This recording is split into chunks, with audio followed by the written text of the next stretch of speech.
Jerry OSEI AGYEMAN etnasi ewo the torchlight dwumadi ewo NIT 100.9 na wonim say ebuna den numre yawa den numre 7:30 bia radio station political show political show emudo Mark Jerry and the torchlight ayese epono ene mpontre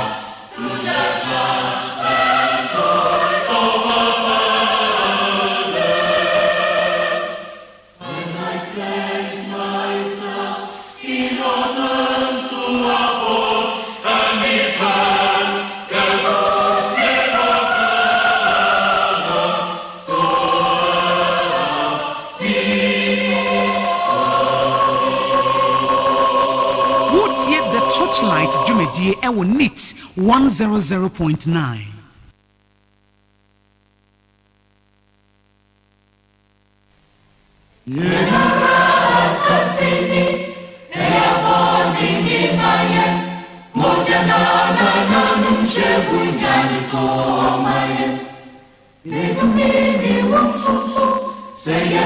What's yet the torchlight Jumedie ewo NIT 100.9.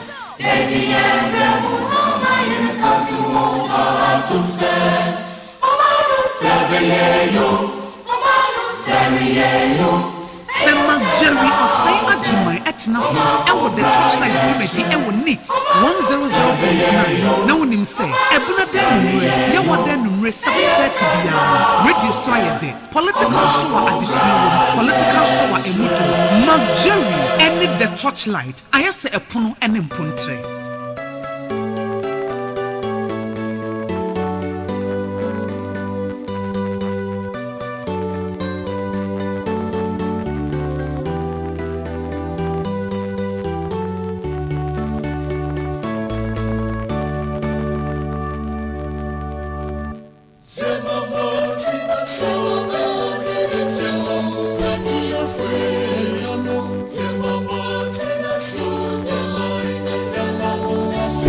NIT FM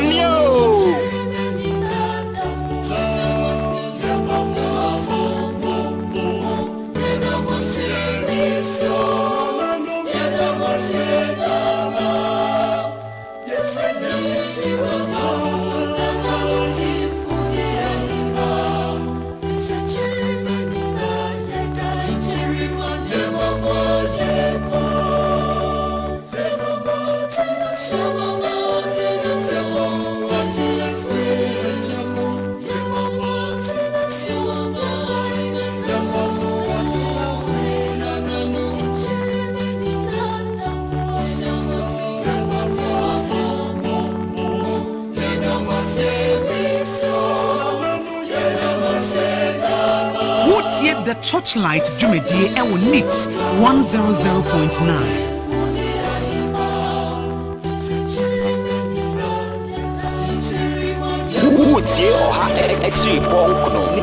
NIT FM.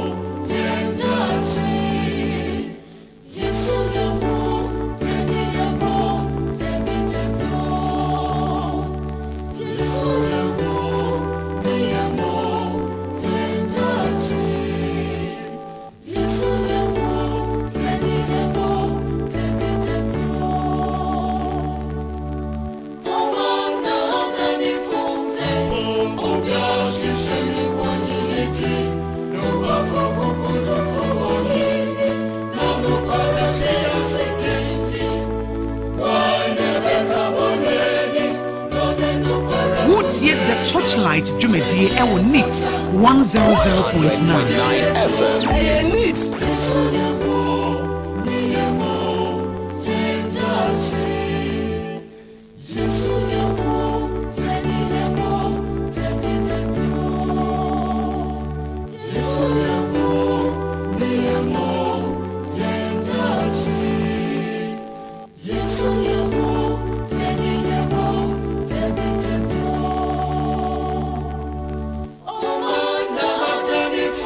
Jerry OSEI AGYEMAN etnasi ewo the Torchlight Jumedi ewo Neat 100.9 na wonim say ebuna den numre yawa den numre 7:30 biano radio so ayede political show adesua wo political show emudu Mark Jerry and the Torchlight ayese epono ene mpontre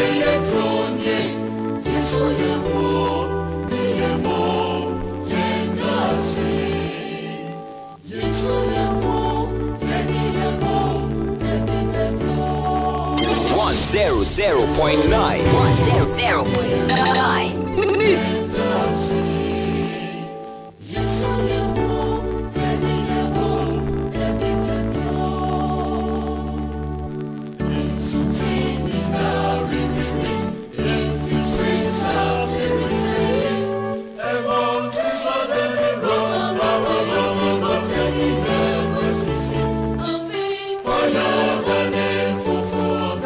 Yet the Torchlight Jumedi ewo Neat 100.9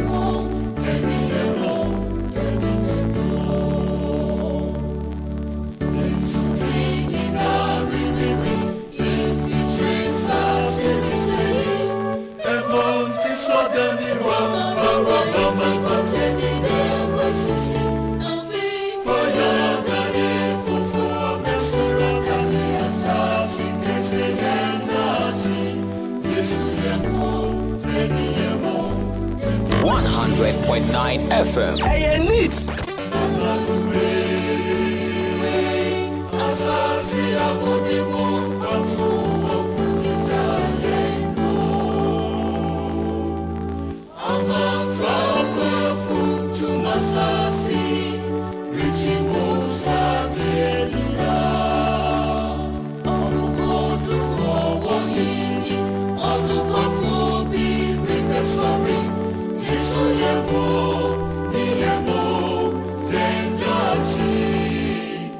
What's yet the Torchlight Jumedi ewo Neat 100.9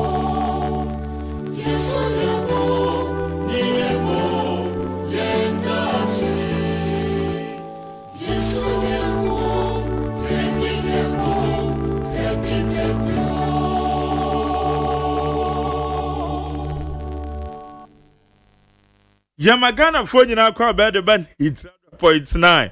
And you may all to say, Yatana say, Yadu Jumedia, your friend the Torchlight, and a Yadebro, and Benada. Meeting at the McJerry OSEI AGYEMAN. Jumedia, your friend the Torchlight. Yatana say, Ye barbecue and Samako do Yakoso.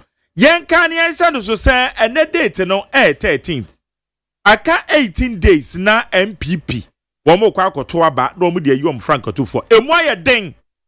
I can't see any ekoso no crowd woman say emwa ye diamo bia na ho clear because ene Ghana about one so also be predicted na wama utrima yoda waso be hye regardless of campaign bia will be ye no aba to na eda MPP fu anim no na ho saa keke enya de obi say medi nkunim awie anebe obi adwen so say obi alusu bibi etimisi delegate over 200,000 and ebeka akoto waba enti MPP matters internal parliamentary internal presidential elections ekoso and matters arise which are to abono de ekoso obia camp utumso obia ni abre Sabida ye kasai obia ya hoboa na odene campaign abanawie ye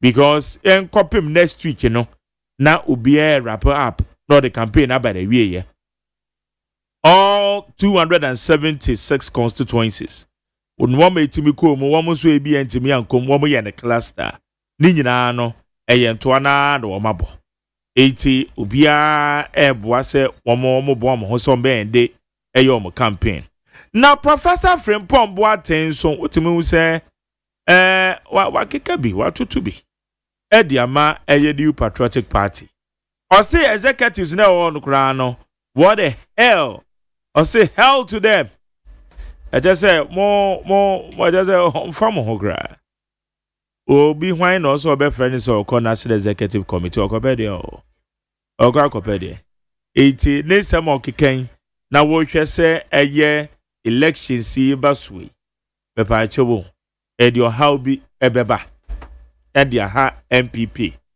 anaasɛ ɛdeɛn na ɛbɛha party no eti ɛno nso yɛ nsɛm ahodoɔ ɛkɔ so ɛwɔ hɔ na wonim sɛ yɛwa so East ɛne Kpandai ruling aba ɛnɛ Madi Jibril from the camp of NDC bɛba Madi Jibril yɛne no ebedi nkɔmɔ na Madi Jibril aba abɛkyerɛkyerɛ yɛn wayɛ Deputy Director of Elections na ayɛwa so East ne Kpandai nyankopɔn yɛ adoma 28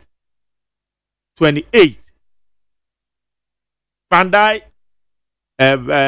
abatoɔ no ɛbɛkɔ so na meyɛ adoma ɛyɛ 28 ɛna ɛyɛ Kpandai nya abatoɔ de mom ruling ne bɛba ite nya abatoɔ na ruling no ɛna bɛba 28 God willing ɛyɛ Kpandai abatoɔ mpɛsoa so enti yɛ twɛn ɛhwɛ sɛ ruling ne bɛkɔ sɛn ɛbɛma by elections na ba so anaasɛ sɛn ne bɛkɔ emu nsɛm hɔ na mobɛkae a MPP foɔ ɛde nkrataa ɛkɔma CID headquarters ɛfa Alex Kwaku Teta aya ɔta ba me dwumadie so ɛna nwumre korɔ wɔ so ɔtwerɛ kɔma ɔmo sɛ enipa bi allegedly ɔmakɔbɔpɔ a ɛkyerɛ sɛ wɔmo ɛpɛ sɛ wɔmo dua MPP abato ne mo sɛ nsɛm ne deɛ ɛyɛ nimsɛm MPP foɔ gyina so ɛyɛ petition no ɛtwerɛ ɛde kɔma CID akache na ɔmo de kɔ CID akache no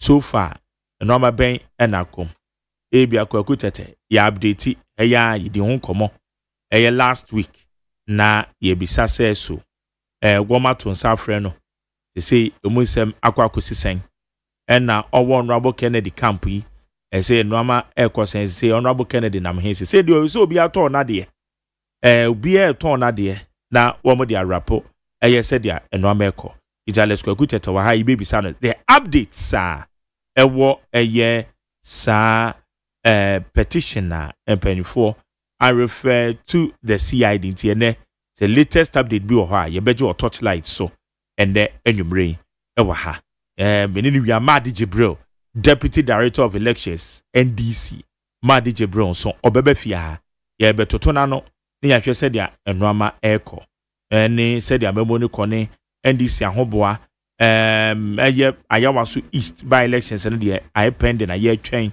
deɛ ɛkɔ so no ne wɔn so wɔn ahoboa because akonya no wɔn ɛna akonya no ekuta wɔn koraa no wɔn pɛnfo no bi ka sɛ ɛbɛyɛ MPP foɔ wɔn nsa MPP foɔ sɛ hwɛ wɔn nsa sɛ wɔn kɔpa ayɛ so East by elections no wɔn ba ne gidigidi eti na kyɛ sɛ no so mu nsɛm a ɛda hɔ no a yɛbɛhwɛ na yɛde nkɔmɔ Madi Jibril aba bɛka yɛn ho a Kwaku Alex ɛwɔ ha founder at the Ma Citizen Eye Ghana C-Tech Alex Kwaku Teta yɛmɔ adwene sɛn ira ya me de bibi ɛkɔ so so dum sɛ me do fo pa no and they say no o ba de I think menya ne me wale no mo ira don kam so de atudwa sɛ uni 100,000 a menya tempting ko wale no wakɔtiti obi aba ɛsɛ onya 100,000 to answer du ko wale a Anything go to account me or printed the account says of 100,000 account it will be baby next can shit let us ayera o say you never na dia kwa command but ya na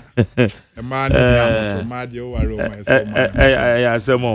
okay na bibi aboko e ban sanso a wan hwe a e be ti say e create me na say si jedi ni be do su me ma na ya betu je ni bia nya na obi afa no wadwe obi afa no wadwe mi chia wetie fo nyina etefo je so na etefo Ghana fo nyina na ye da Ghana fo nyina se ni omo ye 2025 ene me fo afidie so bi wo Ghana ha 2025 mi bi me kasa bi etia no me ye bibia na ni anye ho a me fa ni tefam so pa wo che wo se fa che na nei ye 2026 nti me na ma foforo na ebeko ni ma foforo na ebeko je say e just obeko no ma boko me ni ma boko madawro ma munim se modofo ba ko pe me so me dofo ni Ghana ni bia ma munti ni nyina ni o ma ni bebre ya meka no ko unim se enkofo anyansafo atitirufu a ewo romana na mete se won se nipa me respect ni pa MPP mu enkofo mienu bi ba ko eye Dr. Keke Sapon tinano bi ko baby me time kula delay me nya daji tina TV ni ho eche se oye strategic na ba ku yi ni owo ni no wo finance o mpo no ba fi ko tu no no no your way first market be yabo mi bu ni toto se ye kan de enkofo ma dwen eye heavy middle class for na wo MPP ni de those two guys me yadom too much enti me fa fidie su chia obi bia MPP ni bia NDC ni bia won se ne ma Ghana ye de ne se mada Ghana eye ba ko pe o so ye de ye wo enkofo bi wo ho a eye na me mpese ma no beti o mana obi ti say soldier police national security sa security forces no koyo me kai 94 BBC wo Ghana ha o so be kai a e wo northern region fompo 94 ai omu kokun ni pe wo krom ho nyina anoma akra yan no dey say time 94 ntokwa we fo konkoma enti media security for there fi sa time no mebu security fo adechin almost set trap bi na soldier fo kotom ohene ansem ya na soldier fo de omo ambuka nti omo di wura ni goose no mo twamana na soldier car de kotom omo kile soldier fo ni nyina adechin no omo storming the whole town omo ya ma odwan baba akokora mpi nti room hande o ka sa sorry no so be kai room eniama wa ha but ni o mesisi atwam na me de me Israel MPP for say ye wa bakwasem na me for ofidi so echi aspirant 5 ni nyina nwumre ama obi a hyeden efi yewura Ken yewura Brian yewura Dr. Mahmoud Bawumia yewura Duchum yewura engineer kojaji obi a me mo obi a hyeden obi a nyere ne ho nye na adwumaden na yewura compre kwanra owie ne adwuma ni nyina asisi wewura Central Region o wasen akabe 8 bi wasen na owie asen nti ono de me no kasei o de nani acha sen na ne yire nso bewie okay ne yire nso bewie ne ewo ne patemo ewo akra ne yire ende nti ye besre delegates ne se obi anto abo no ehu hia be mo hwe ne ye de beje tumi na ebeye because ye se ye ka ho asema se ye num se krom ha ye to aba no 8 years 4 years another 4 years nti munim se NDC MPP nkenuru ye so but se ne nkofo ahu se omawura kompreko na ebent ni bia na NDC fo ago ho na omo de amaye nti MPP fo monya monema ye na ye nyina no ye mra benkrom na ase enema bia ye nkofo ni bi ye no emfata ebi te se ne na wo boso yira from Boatin asem ene na mera ho pa na enye se ka party no ya start fasting fofra Canadian kenen kama em hufin pa because nsema party for ne ka ono de oye pani na obi otimi yi nipa koma to ho esa fixe papa no mi sro no koyo na se waka bibi mpa na nka suko no mate se Justin Kodua suko no mate se ye friends yera na want to describe what some you support them different point what is you na do mu siwa politically no baby but so be kasentia no from point what kasentia no bet ni o maye no e bro kasetia o de no maye asemasi na pani we yetimi abie na no aka sei na man frɛ no ebia mo be friend kukuo ma na wo de mo frɛ mpa mo nkɔ ne wo fie papa unim se party engineer na mo be gusu letter e dia babonten letter no dia ba no enye on the personal capacity na hwan capacity party ni just like say wo the petition e de call ya party no churo e no e no kwa yamo na churo ya na sacha ase doesn't mean say e ye yamo e na churo ya e party no na churo party ne cho na BBC sa ne mebusa ne say BBC sa enti party no anything ebetimi afre ye nyina na ye party ma ye tua dus efesi ye tua dus mo nkyere ye mfasode a ye nya o party nim enti se akola bi o party nim koye bibi o ye 14 years kra na o kita position o ye party pani mo ntimi mfre nipa no akukua mu mbusa no ne enti bi o ye sa mo ma mo so ha na ma choro lete mo ma mo so ha na ma choro lete enti ne mo choro fa from pon boaten wi enei aba bonten pure papa no ne pedigree na wo kochoro sa lete na wo sinka wonye din on waja okra o say one be friend because wo party a wo mu no obetime describe party ne say eye fake eye party ne niema mo ye ne fake on kan say kwajo niema na omo ye no hwe party general secretary fo bebre na aba wo empanifo bi aba mo consult wo bi chire madwen mo ye party empanifo mo consult wo pom boaten onu su nim say party ne ye fake onu su nim say party no eye fake uche no kan wo say party ni pay wo mu sisia na ye fake wo say new MPP fo no they are fake one say party ni fake new MPP ni free ni wana dey tin ya say yenyi nkofo dada ni na mfi wo no eba ne say one tell say nkofo dada ni nyina enioma na ho mo ye no enye sa na ye party we posio dada na enye sa na tie ni MPP new any old say we call letter obi bi na no say kufo MPP Udru electoral commissioner a recognized signature a party secretary belonging to New Patriotic Party Justin Frimponggodia. Good. Papa to a man DJ to it. The American Unim Chairman, we go with the about to it. Yeah. Unim Sanchez, you can describe and current executives now say one pa. You bet me aka say current executives be at one pair. But say so koka say party ni ye wo fake MPP ni ye wo true MPP na no from new executive no na executive o direct it koka say fake MPP ye ni fake MPP no ka say fake MPP electoral commission wo ho no ono no wa ma party bia to me krata there the electoral commission no dey to me krata na dey ma fake MPP there just say Jerry crab to ma sorry koka say me na me MPP secretary and that is what we are talking about no esa mo ye dey esa mo chiro lese maybe you can decide say executives no party ni be bi agina sisie na ye hi obia no efe na mo de ahwete papa ye di party e chifri 19 hwan enti wo kochiro ne ho lete we ya unim ni padudu edi papa ne chi that's correct back does it mean so obia di party enti say wo party ni susu say so we wo mo nya no hwe yo wo mo se wo mbe frɛ no so what kind letter na also one more best friend to a national executive committee a process no masha say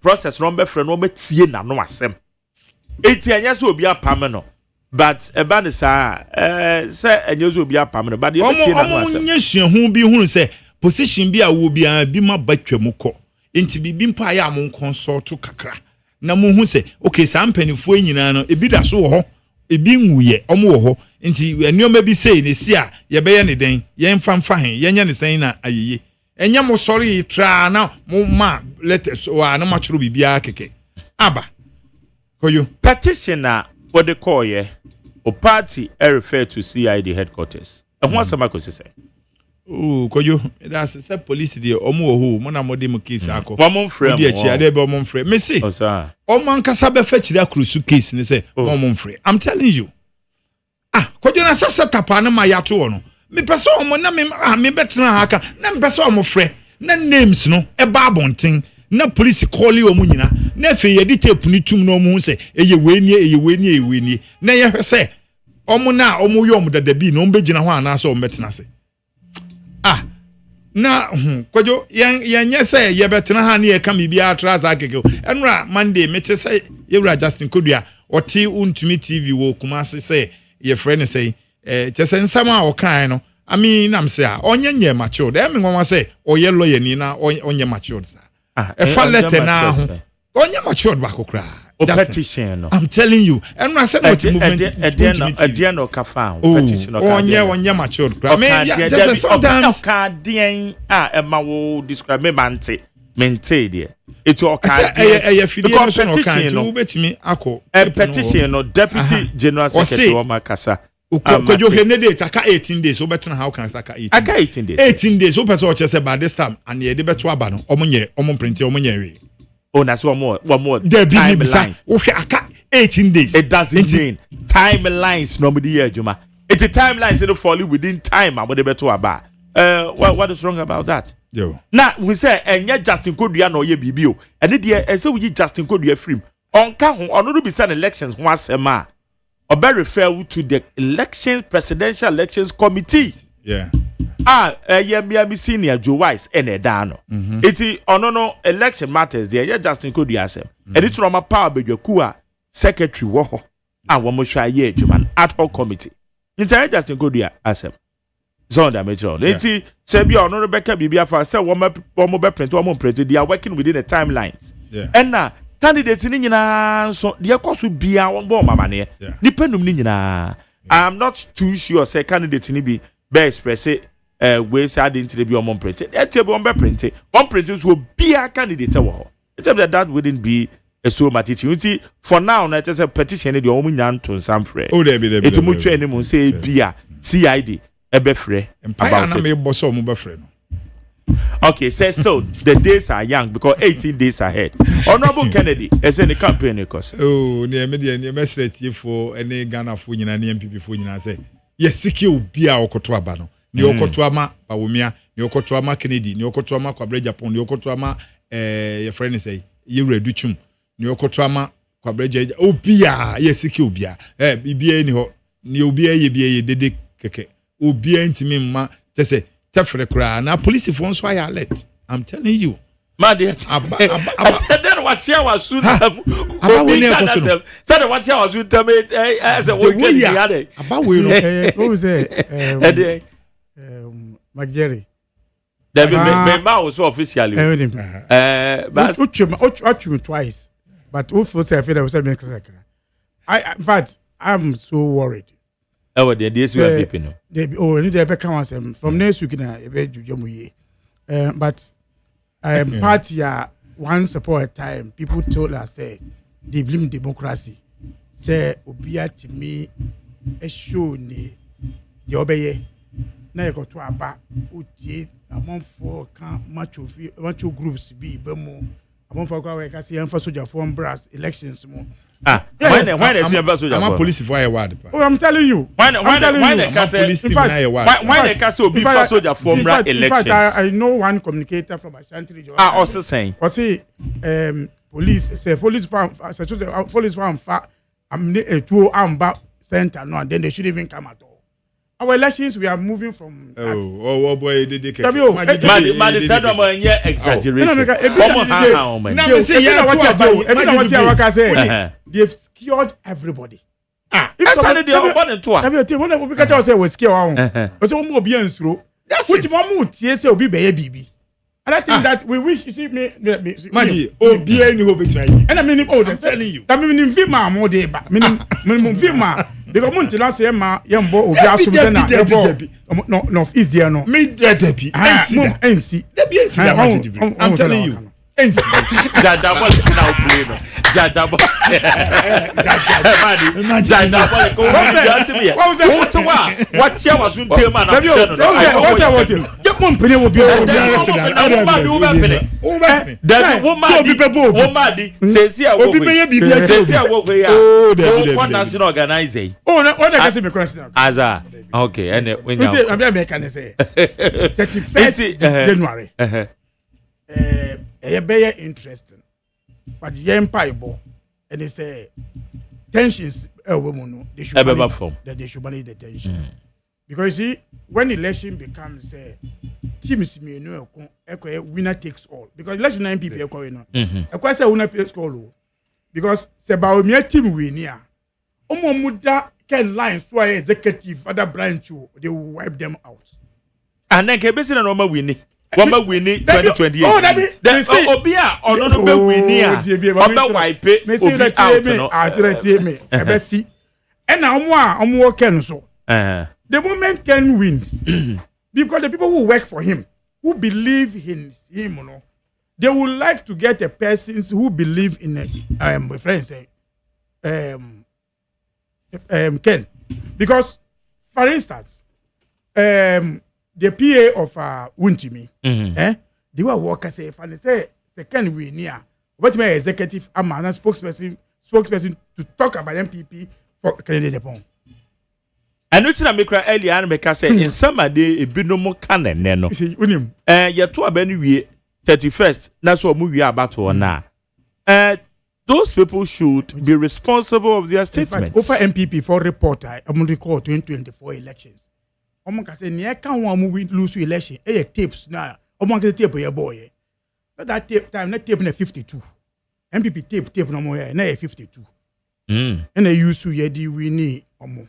They say 520 tapes. Tapes, no. They say a dozen. 520 fake MPP for pics for all these ones who play. Kasapene about the actual said okay for against MPP day. 520 tape no.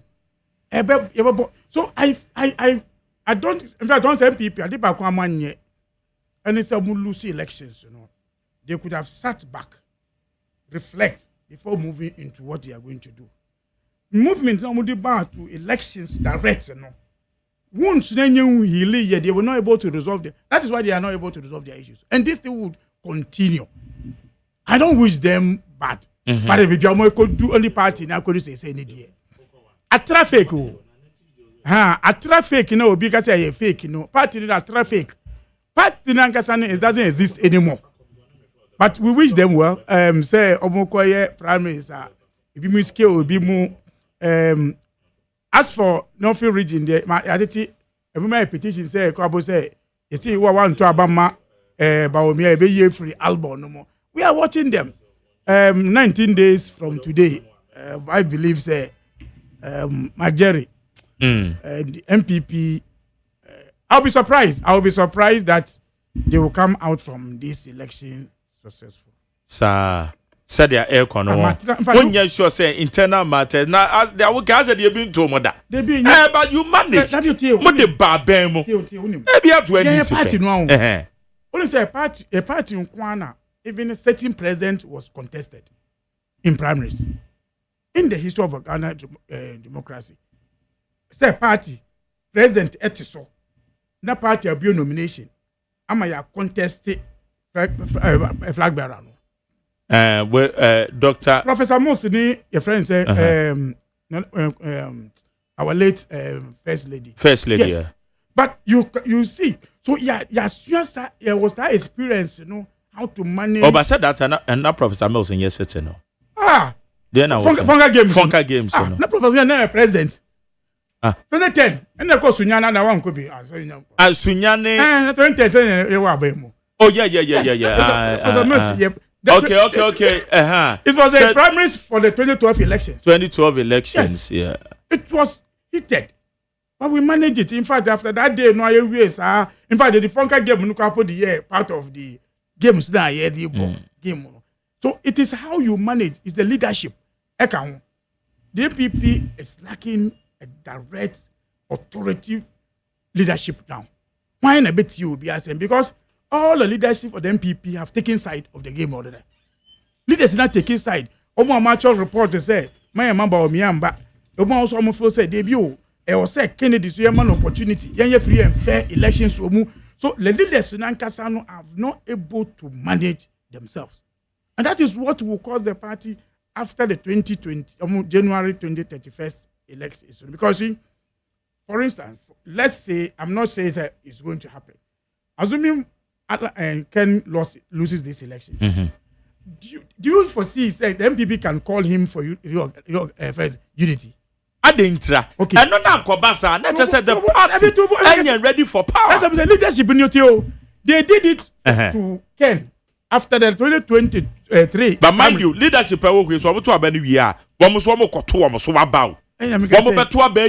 New leadership. Say a be maintain you. Elections, the leadership will determine who wins the elections. In fact, it will only help the MPP to have a compromise candidate to win the elections, which says someone nibi. The compromise candidate will be apart from the true frontliners, who only maybe. But just idea may new way there. But how can I can win elections and I allow say current organizer and a B to lead his campaign for him. Right from beginning, I say, he will not support him. Opening in the campaign, executive are working towards a neck and Ken. These are people who they pull him to the MPP declaration of result elections. Okay, primaries. Told Ken said, "No problem, no BBA." But when they finish, when they lost the election, they blame Ken that he made them lose election. Maybe what? They could have put that thing behind them.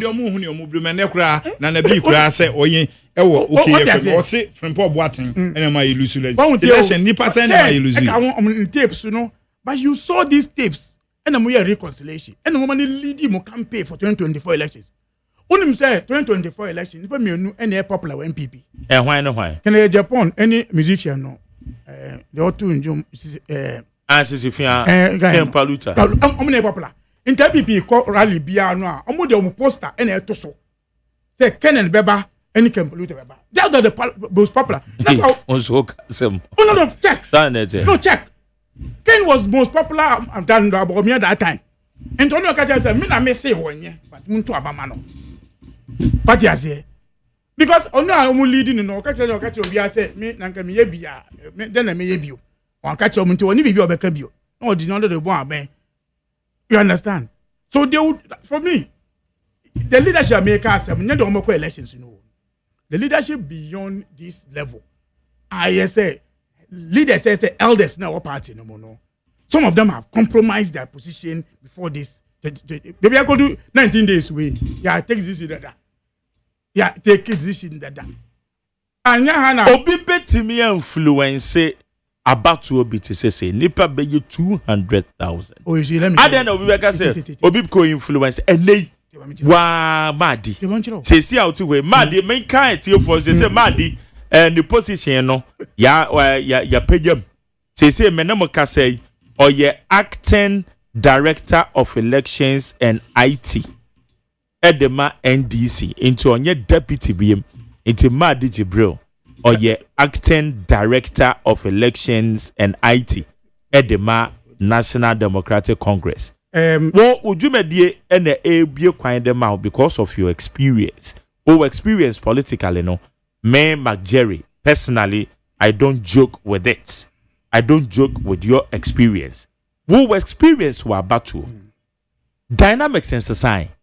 And now you know, obi betimi akase obi ko influence obi. Share MPP for koto aba. Year 2023. Yes, primary so no. Ya we bisa. One more endorse the ma Dr. Mahmoud Baumia. But sa MP so one more constituency. Ebi Honorable Ken Igwine. Okay, so you see what's the reason why I normally don't believe in the endorsement of that individual alone. Most of the times. Did you check their own primary results? Those candidates, you know, who check here on one Kasamu results of their primaries. Because if you are contest election, and the majority now 500 out of say 800. And I say out of 800, majority only 420. The over second, any 410. Third, any number be. But yeah, corner. The only second, third, no more vote, no more can one, and the only first, no. So when the two decide to vote for the next party who all declare man, they will still beat you in that area. You also have to look at the number of. That is why I'm on for a year. Let me say the day of elections. Offer some constituency. If the current team will open their eyes, he will not get 100%, but will not get 100%, even though he's a campaign manager. Because me say. The constituency in primaries. Samia primaries. I said when so you don't know his strength against the branch executive. Okay. And this is where now they will test his strength. Whether all the branch executive you have control on them. Areas, those are things that will happen. People are not looking at their strength of the candidates in a call for primaries, you know. Yeah. Because we're MP, you know, yes, we're MP. But he doesn't have influence. Some of the candidates, they struggle to even win their primaries. And I won't. And they took about 5 in a contest in the same constituency. And now, Bakune win here. they say 4 only votes in a one. It will be the first that we endorse no. That's how modi be you, modi and monko for MPC, you almost strike pa. Just a macacha say at trust stage, you know. Maybe I could do 184. But could be count in channel. Eh? The end of count. Bandai no, we are so say court and be called. That's why we think court gets a lose. And what did that? David. You say, oh, this are where set 28 January. A date in November. What distance? What distance? But Basua, who said, I want to declare 28. 29th, now I feel I'm prepare tables and come constituency. They are starting. So if you say 28th from Rulu, okay, say 29th. 29th, and I feel I'm moving to Chim. Says Sabrina MPP for the number. Then actually say 28. No, I make a massive. Then 28 number Rulu. Send the Rulu. Me may say.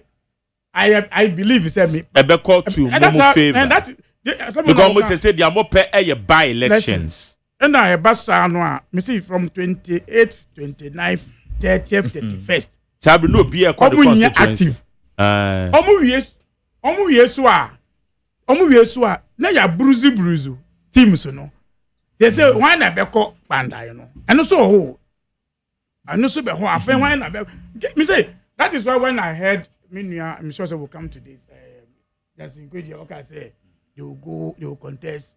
Yeah, well, I mean, no, they don't come. I was so easy, no. So they will contest, yeah. To be beside, say, for instance, say, I don't have a bumpire. Me, I will wish him to say, they will make sure say vote because so that they will use it as bragging rights. But some would grow.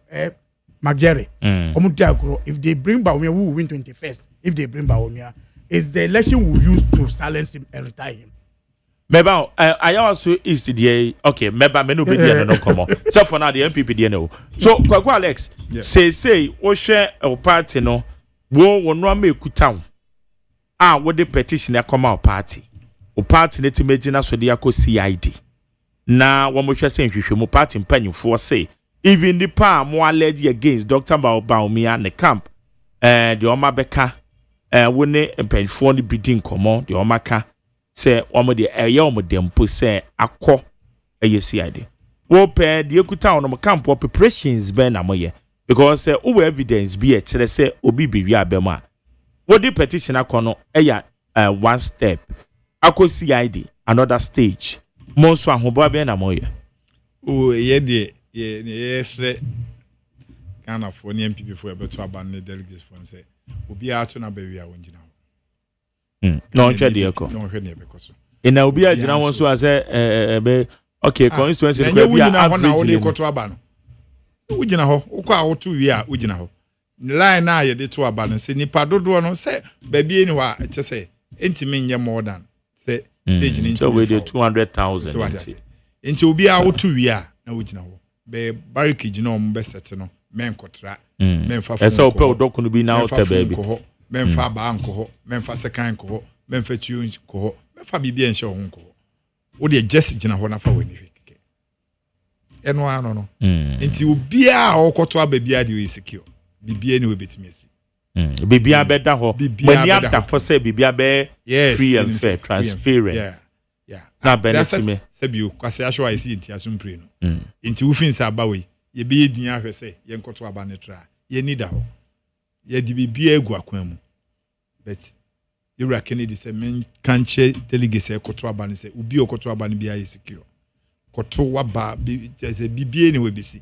Aba we kra be soft chain aba bia ye koto. Utu wi a gina ho, ye kan wi a. That's all.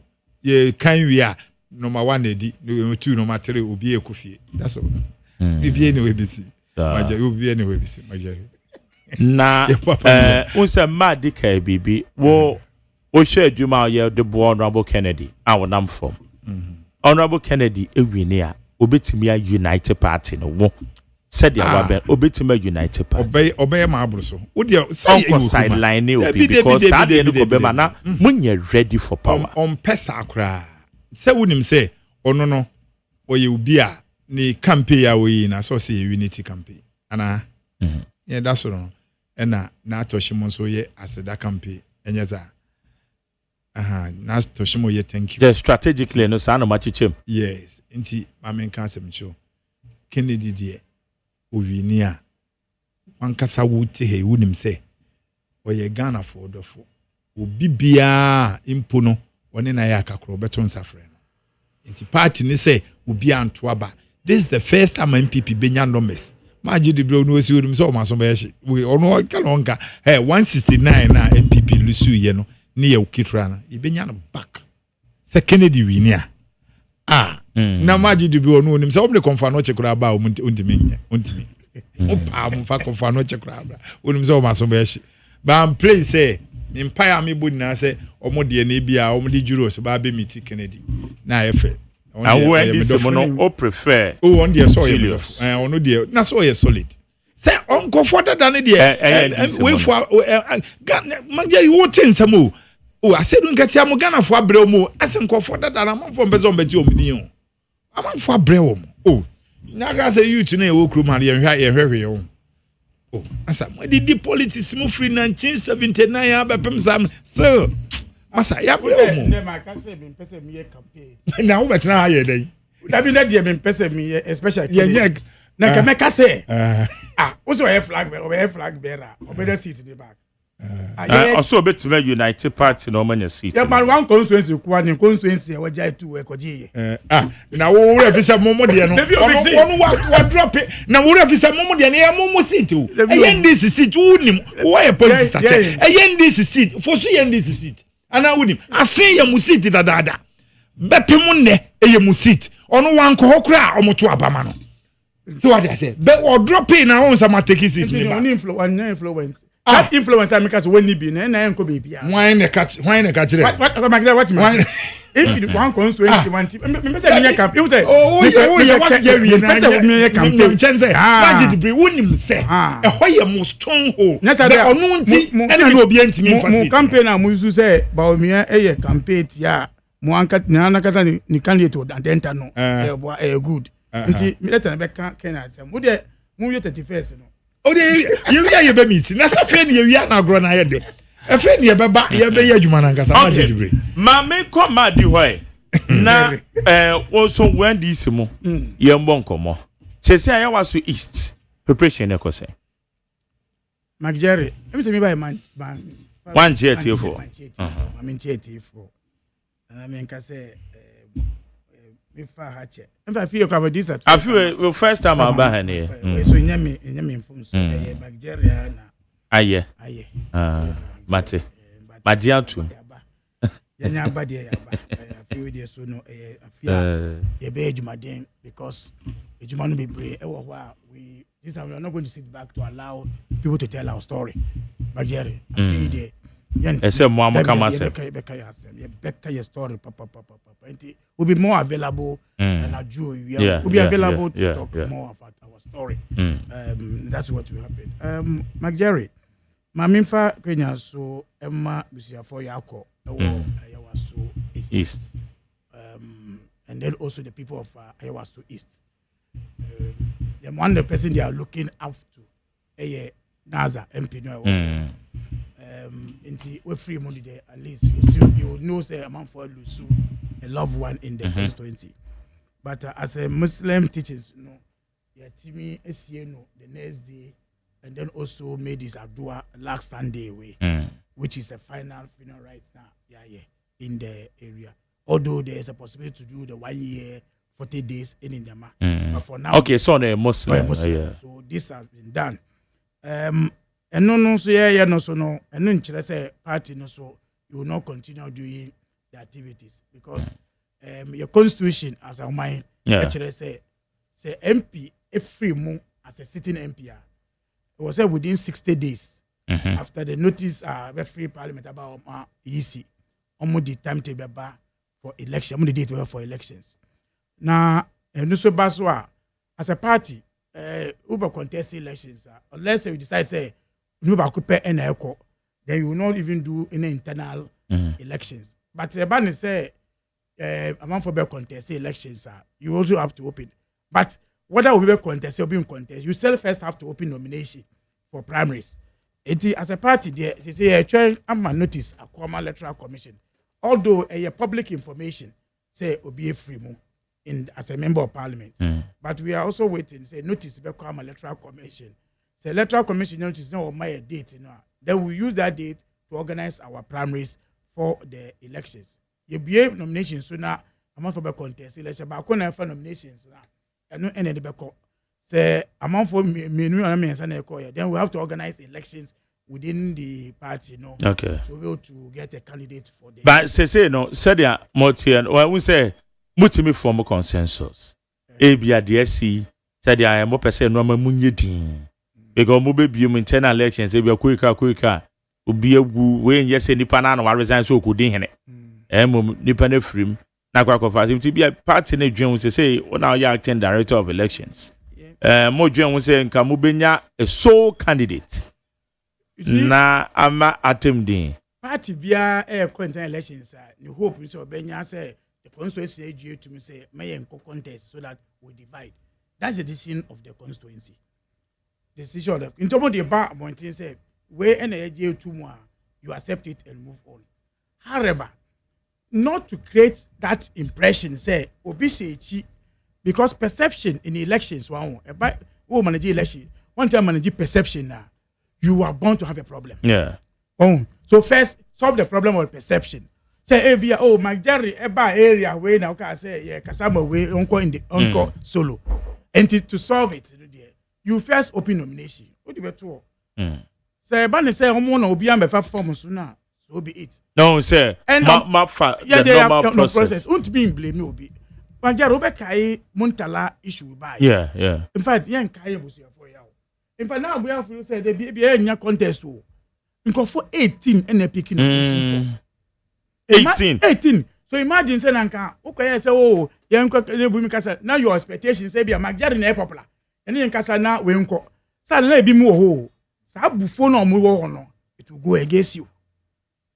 So what I say. So when you are managing elections, in your optics, you go beyond and understand and say, in the long run, what will happen? Especially when you have a constituency that you feel say a safe seat. The managing a difficult thing in a safe seat. They are safe seat because of BF you say, make me win it. Into what managing your crowd now, where popular area, don't you independent? Every safe city beyond that is where you find independent candidates every month. Because people say, you need a DE, and be popular area, say parliamentary elections, me a popular. So we will manage it and manage it very well in the constituency. Abwa, Magyari, I believe it's we will give people opportunity when they pick nomination, but that will come after say. Electoral Commission has 30 dates in Amaya elections. But the would say whether we go solo and I say you go into primaries to elect somebody. So when the dear party into this Ayawasu is elections. Our focus and winning the Yamian win elections, even with one vote. But what will not allow it to happen for people to get a bragging right in Ayawasu East? Say NPP for bad because General Secretary indicated some beba. Now, my didn't know what call it said now. Moncroft because NPP and Mom content. And there's I understand them from the last stand NPP now on the Mount Tamale Central issue. Amoka say they will not come to contest Ayawasu Central and Tamale Central issues. It is a idea why not stay on the same tangent on these issues, And the people who share the vote difference. The people who share the vote difference in terms of numbers, say about 22,000 vote difference. But this when you go to elections, it starts from zero. Magyari, you be a box, with 27. But he just tells you say you are popular in terms of 22,000 votes more. And also depend on the candidate. But my issue is say my MPP opportunity to have a bragging right in Iowa. They will contest, all right. Bragging right now, make one seminal, Magyari. I would say the last time Omunya 22% Iowa East or so. Now, the MPP to me 26% on my bragging right. So I catch them say party no strong review. into strong goal crap no you vote at me abasoro that black and right in there we are not going to give MPP that opportunity in the a friend said I was so East should and one thing when American say Budi pushina mudi ba umiaba on that election sir. It is elections we are going to retire Baumia very well from that election. Because one of the things I want out to know say is unifier where you a Muslim community. And I also know what that is where we make people to understand say when you're popular within the Muslim community. Yeah. No, we'll make sure that you make popular because I wish me sure say maybe we need elections so because of a campaign. No, come Mox Nima because Mox is there on Nima no also pa. I don't about catch them say me Hajina me yeah my time no. Haji 75,000 a year. Saying 65,000 your mama 62,000 your mama dear but say. On by campaign e why was so sir. Because it's a message you are going to catch no. And I be a message so when anya so be na so exchange rate na ama ba from. Maybe yet so. Okay, mo te so. Yet so before we but like I say yes, na exchange rate so be start so. Na say yeah. Enti e be ka kire na Muslim 40 MPs. Na yakoto aba a wo beto wom na wo time no. Obi na lose na abai aka 7.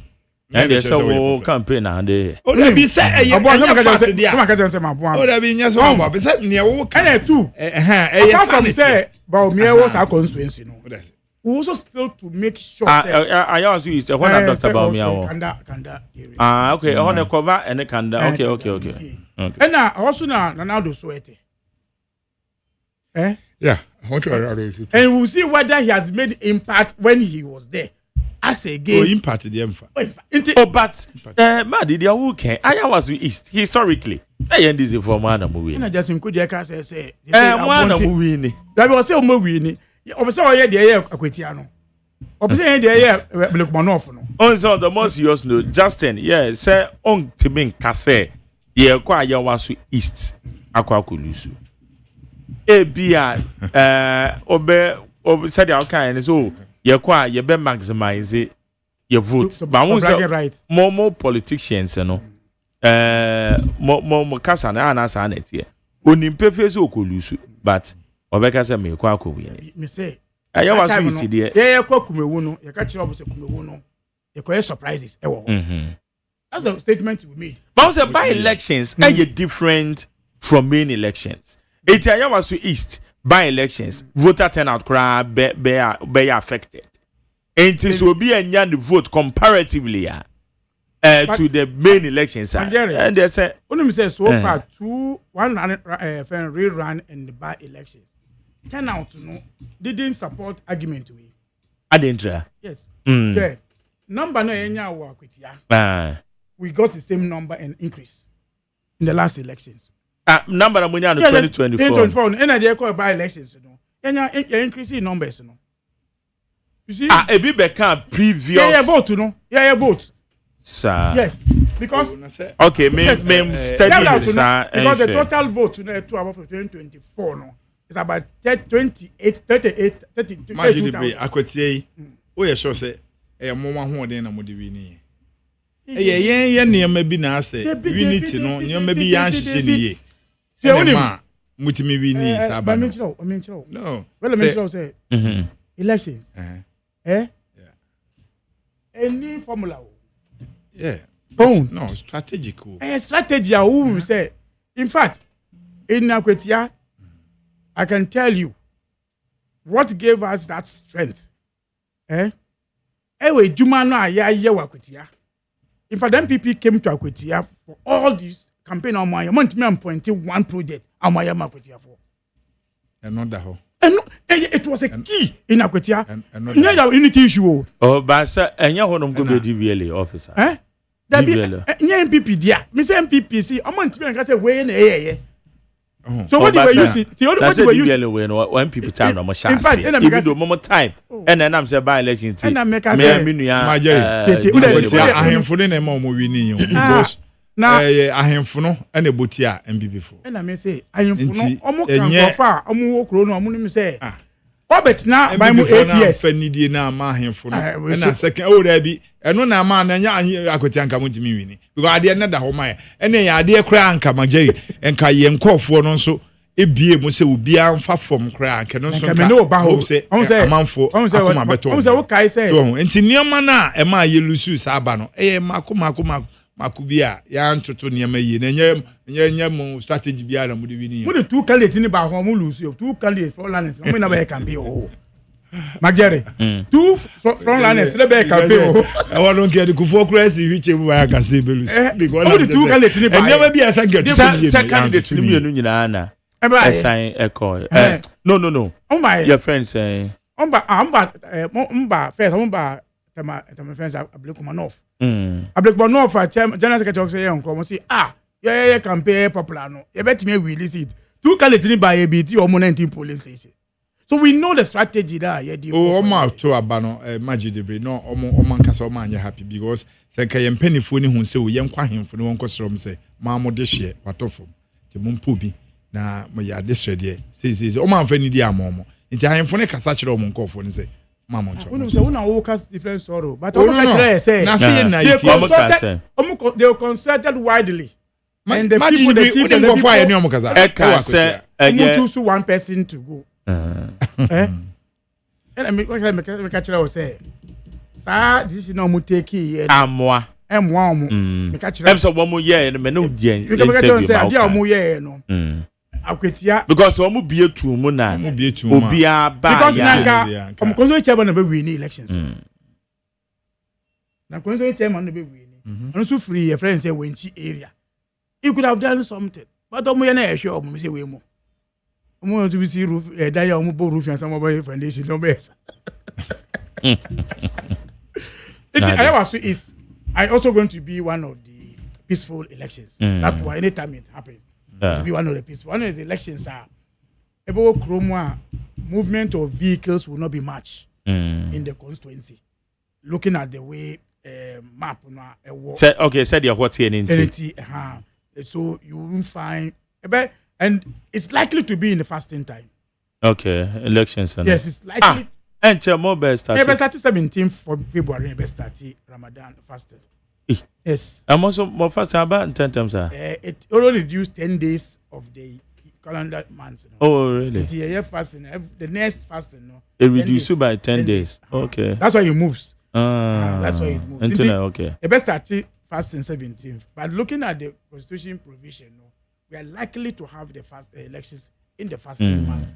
In the also, I want the Muslim community more. It's one of the Muslim community. I believe that all these things will play in the elections because of the fasting. Things will not happen. A very fanfare. I want to believe that it's going to be the only areas I have a little estate. Maybe about me area. But this seat, God willing, will win. So, we'll see with the family, right? Say family. Say, what's arrangement in there? So my friend said the final funeral right. Okay. That was Sunday. Yeah. You see, usually party yenko say because any monarchy monarchy rule. The family way free more. You go and engage the family. Say whether you bring somebody to court. Party we don't do that one. That's why I say it will be a nomination. It will be we open for whether nobody will contest or somebody will contest. That one it is there, but because party must get somebody to represent him, represent the electoral commission and call elections. So those are the issues. But on the grounds, I can tell you, say, I even wonder. In fact, there's another area now. Me say, who call elections? Primary 21st January. After 31st January, you are talking about reconciliation. 3 weeks after that or so, and ever come main last primaries we. So I don't know the level style strategy the MPP adopting. In fact, I was it 3 weeks after that?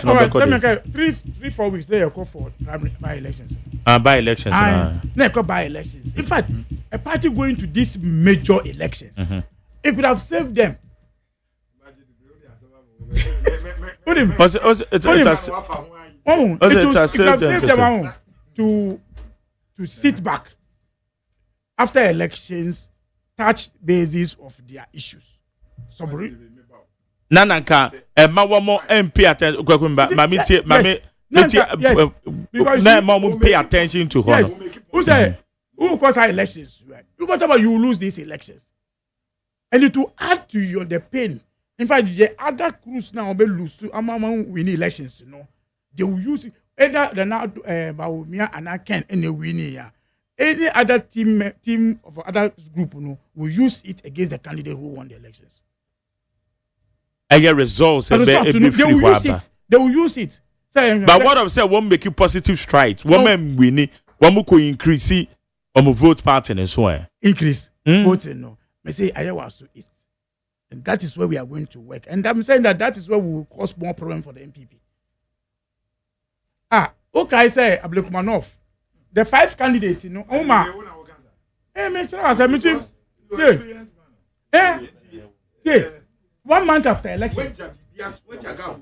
No, man. Wait a minute. But we never did, bro. We never been bumped by someone. I'm saying, a democracy. No. So,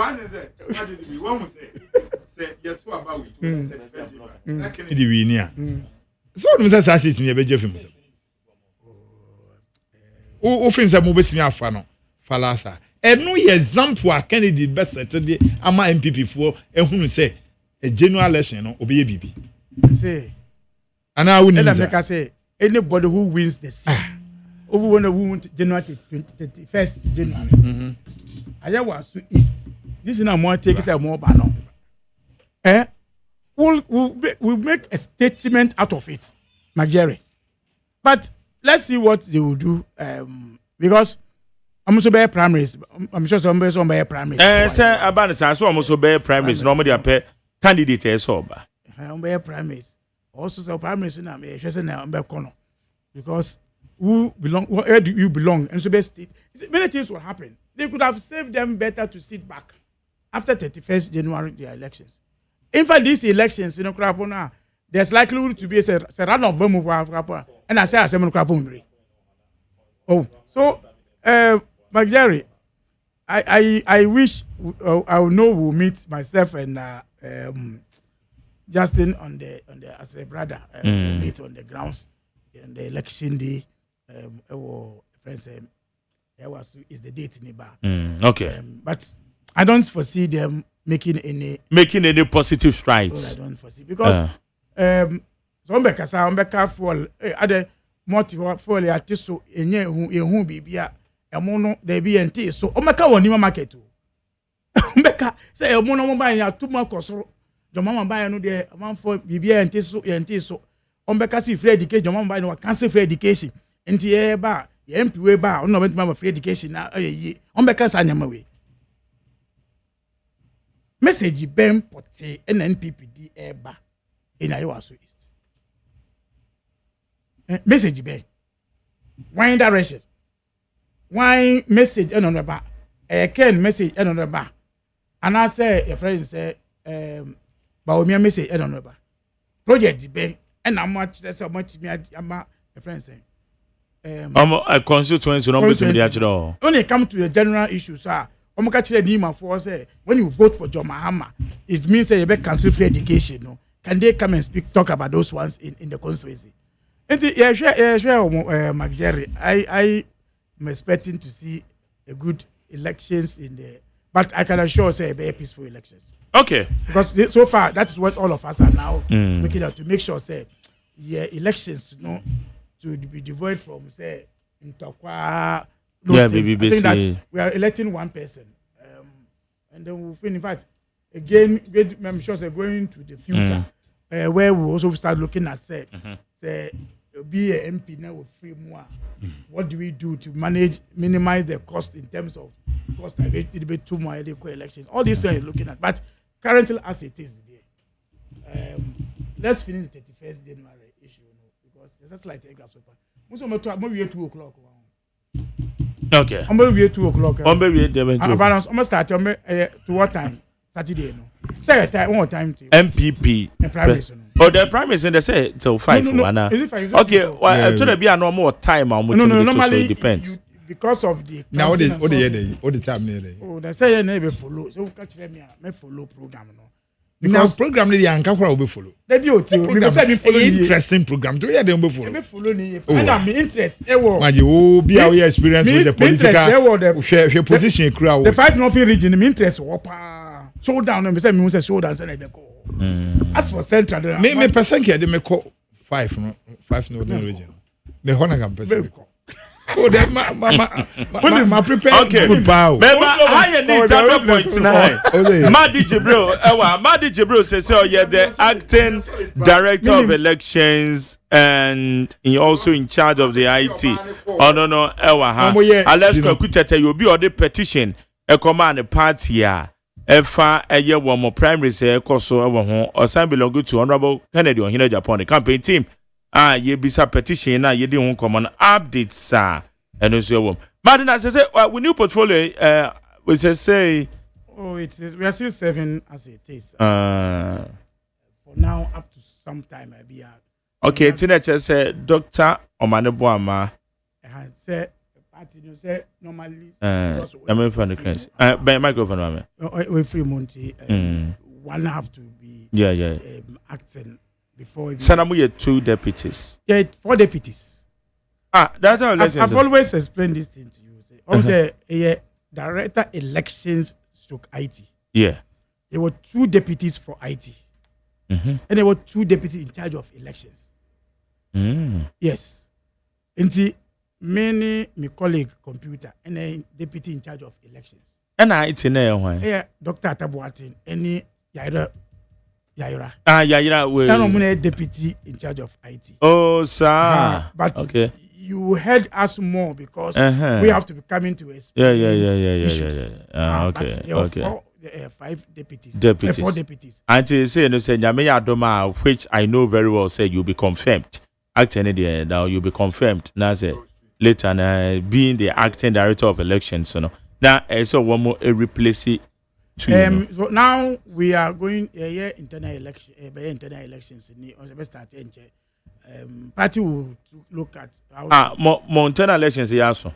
Oh yeah, so hey, say in fact Nyame Adoma enche the general secretary obey a press conference actually procedures it started from membership drive.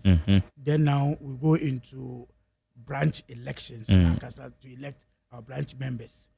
We are now co-elected your constituency executives because branch executives and obey constituency executives. Yeah, we are constituency executives now constituency executives so no regional executives.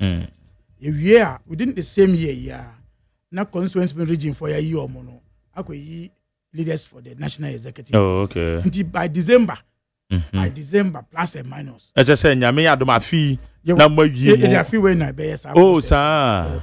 Oh, okay. Hey, and I say, most of you, madam, when you feel you. It's a maddy. What, mammy, beside say, Muscope, no more corner saying, Obe maintain the over na more baby say, more better machine. Say, how's it like? Oh, for now, I think I've said it. I don't want to move to contest elections. I think I mentioned it. I remember Maker say minji position. More for ABI because I want to contest elections. It was also part of it. It is not my part of my plan to contest election. In fact, me contest election the last 4 years. Last time of organizer. Age in a Juma Unipa year what drive it throughout the country from almost from 208 up to 8. It has also toll on one health. Age is also not on our side. Until call rounds in biome. And that form.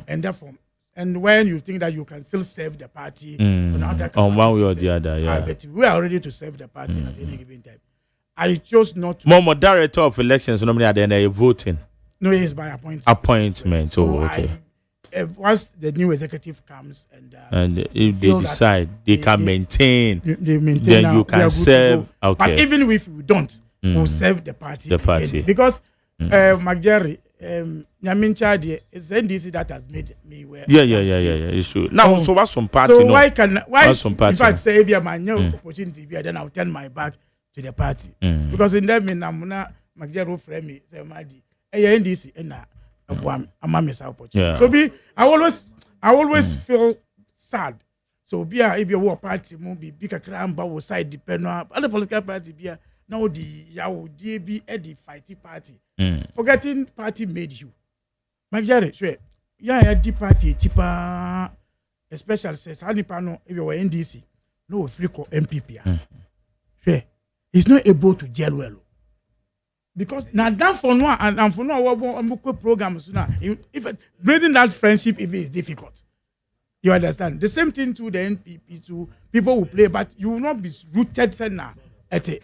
But I always believe it can't be me alone. And all of us will know, say, in this a Nigeria, or China, a BSA Madi.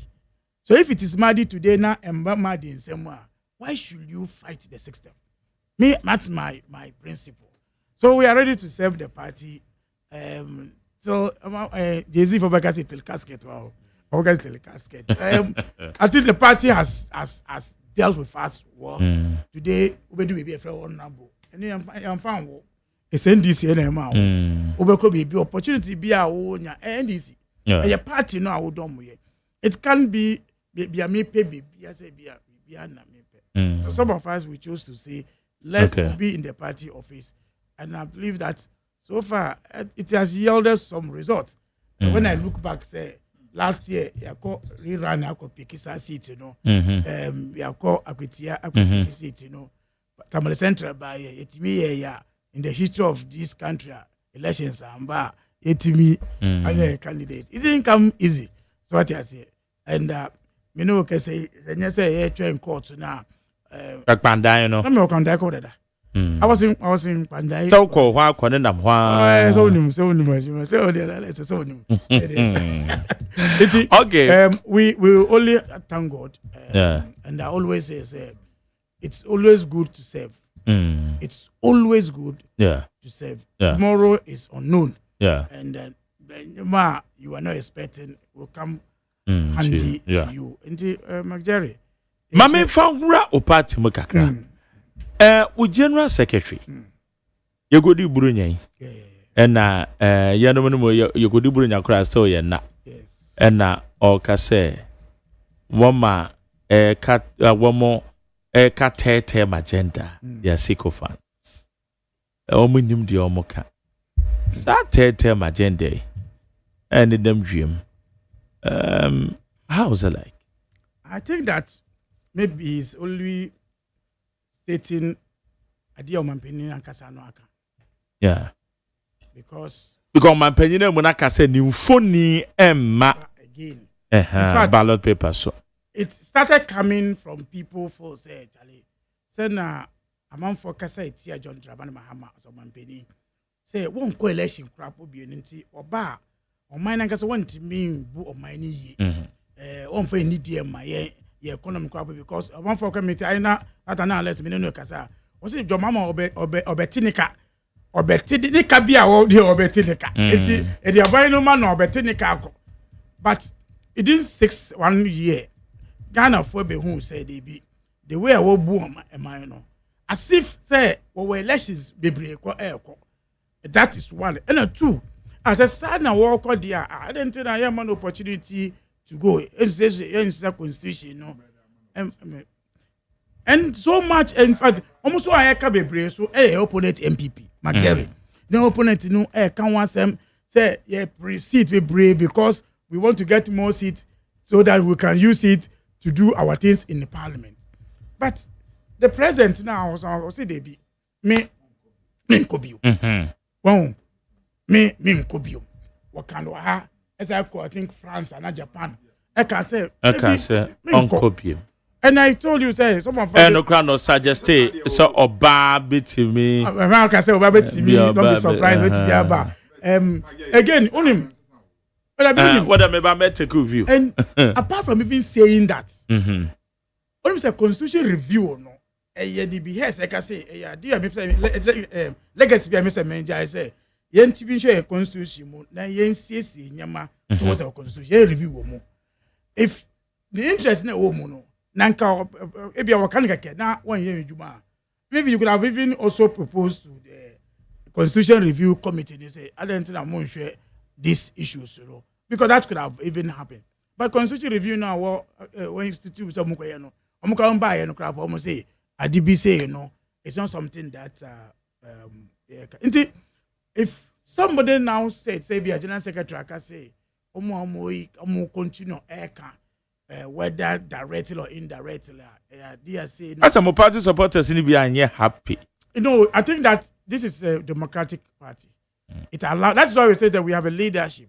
Happy because I'm telling you, say people are saying, say, because if you listen to the general secretary and that platform, no, can say, or no, the interest, and they say, I didn't know to the point say the Magjari betuna so crapo noir, the vehicle NDC, no. We believe in Ghana no to continue. Okay. So it doesn't matter who, because the person that if you are looking for say a third term, no, he will not live perpetually in the world. So what I say, there will be one day for the person to exit. So the person himself is not interested, and he has shown that for what the general secretary have said. I am not in view as a democratic party. It allows you to say things. I will be panishu and can say they be some okay with but be you a free party no more say we no or see waka yes so members so for say they be in your sakwenya we are yepe but Magjari in all this if people Ghanaians are calling for third term for John Dramani Mahama it's for me an endorsement said the NDC and Amoka say one third term which means the opportunity for NDC to even rule more than 2028 because the members of the party and their ministers, friends and CEOs. Omujuma na omoye no. And Emma or mine no aircon can say no. Because if you take like yesterday, a minister of energy, so we say I be that. And I'm say, you can't say buy in Kabida, my bet you be in this time. I targeting 2028. Now, share speed na where you didn't 1 year. Based on 2028, we track that issues, you know. It gives confidence. So a leadership, you know, offer the other sectors, Minister of Agri, Juma warrior, offer Minister of Education, Juma yeah, because those are the things. So anybody, even the party presents anybody again, it tells you the party would be accepted as against fake party, no, and they all fake party, no, so he has said it. You could have said it a different angle. So what he has here, and you will still get the result. But I believe he say the person that people are rooting for. Say, at least I want to sit back and see how the country will move forward for the country. Our democracy is very key for us to protect it. And I believe that we'll get to that point. So, okay. Party. Yeah, see a maba abemo Constitutional Review Committee.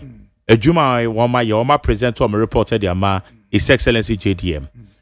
Professor Mills. Apenso more NDC for ya na mo san year review only say when timi amfan ye adwuma and at this time ya san ye bebe for JDM so assure Ghanaians say afia yesim immediately last year see review ma obehwe say implementation process no e bitimi a sha say we expectations and normal efri mu ba na bibi o house so say san ka ebe me na ama e mu ba ko ne say yemfa ya waso east by elections. I'm a vocal say, they will call MZ, I think US, right?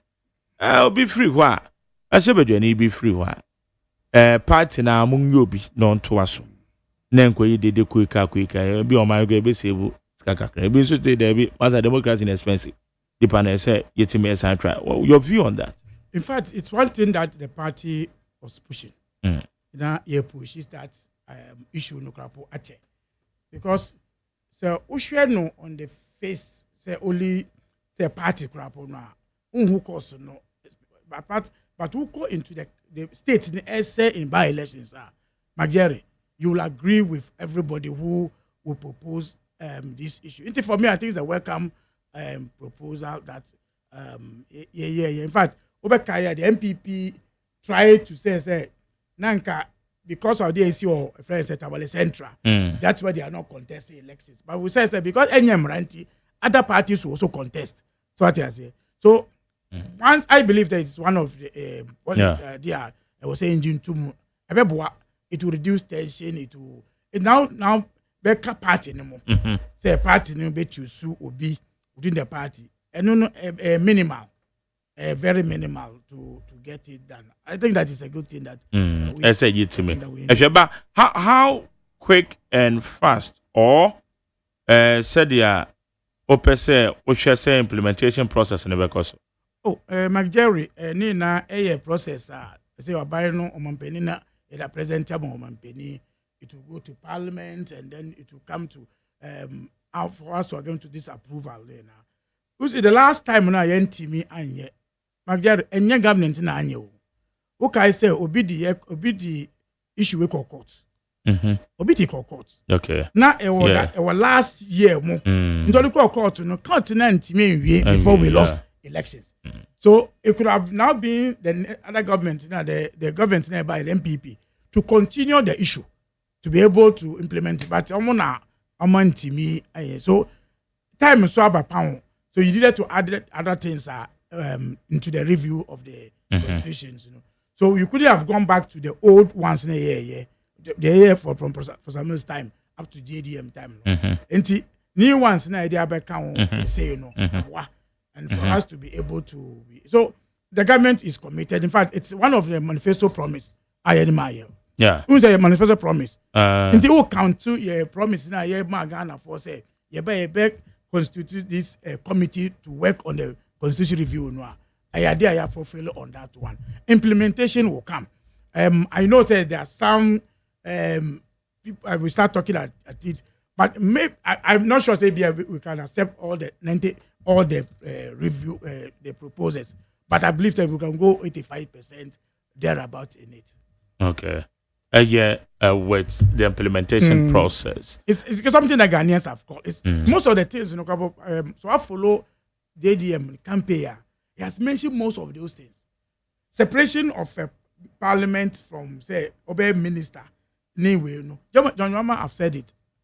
I mentioned it during his campaign. Say, if president, you know, some free hand, because now what tighten the hands of the president to go into parliament to go and choose about 40% of ministers. And it's all 60 and 30 ministers. It means that you need to go there to pick about 20 ministers and come outside to pick the remaining. So what you are saying. Okay. And you also see all of us are seeing the absentees in parliament on those things. So I believe that it's a good call. Ghanaians will accept those things. Okay.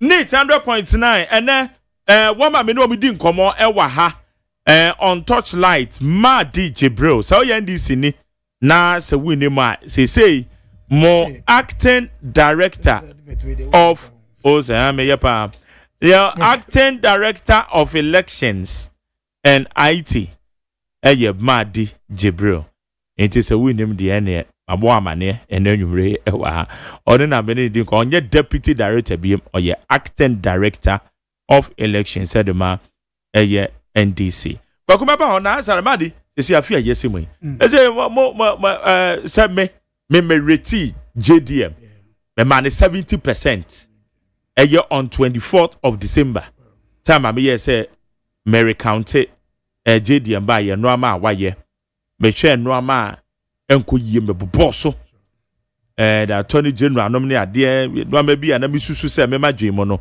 na ente sanke kone sa ba de kone sa ena ye de total merit no JDM ba ye yes truly and from go woto fuel a nyamene ni penim 1 cedi tax down letter be as in total 1 gallon out your 4 cedis 50 pesos but then I'm say from waba for me no ye hu impact no so I get great positive stride ebo bi oto fam go bi anim say ebo eno koto fam go a oto 300 make call minu ye na okra minu na ye okra fam so abode ma enti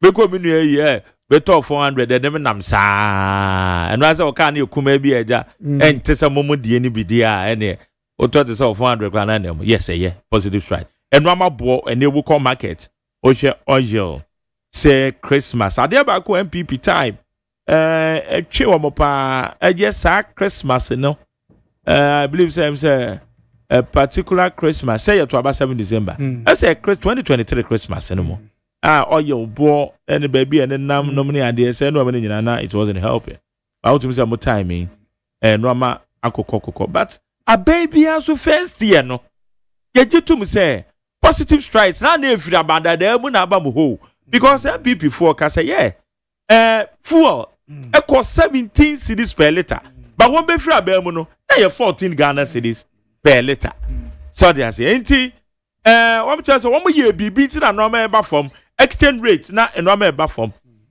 and e bia be so mo so na mumu tede Magjari et say na Kenya sem na yen argue na Kenya argue but the same nipa ya o say why foundation no foundation with the block o sis so e be course no was essence say school no no call ye no omo bi school no e two school no mo NDC for Coastal school no nti even though foundation ye kura po e ma NDC enti mean si dan papa wo so nyansa na mo kai Magjari omo ka kire say ye ba even though my set foundation ye but dollar no dia omo ye ba say to me ma NDC dollar make 25 Ghana cedis.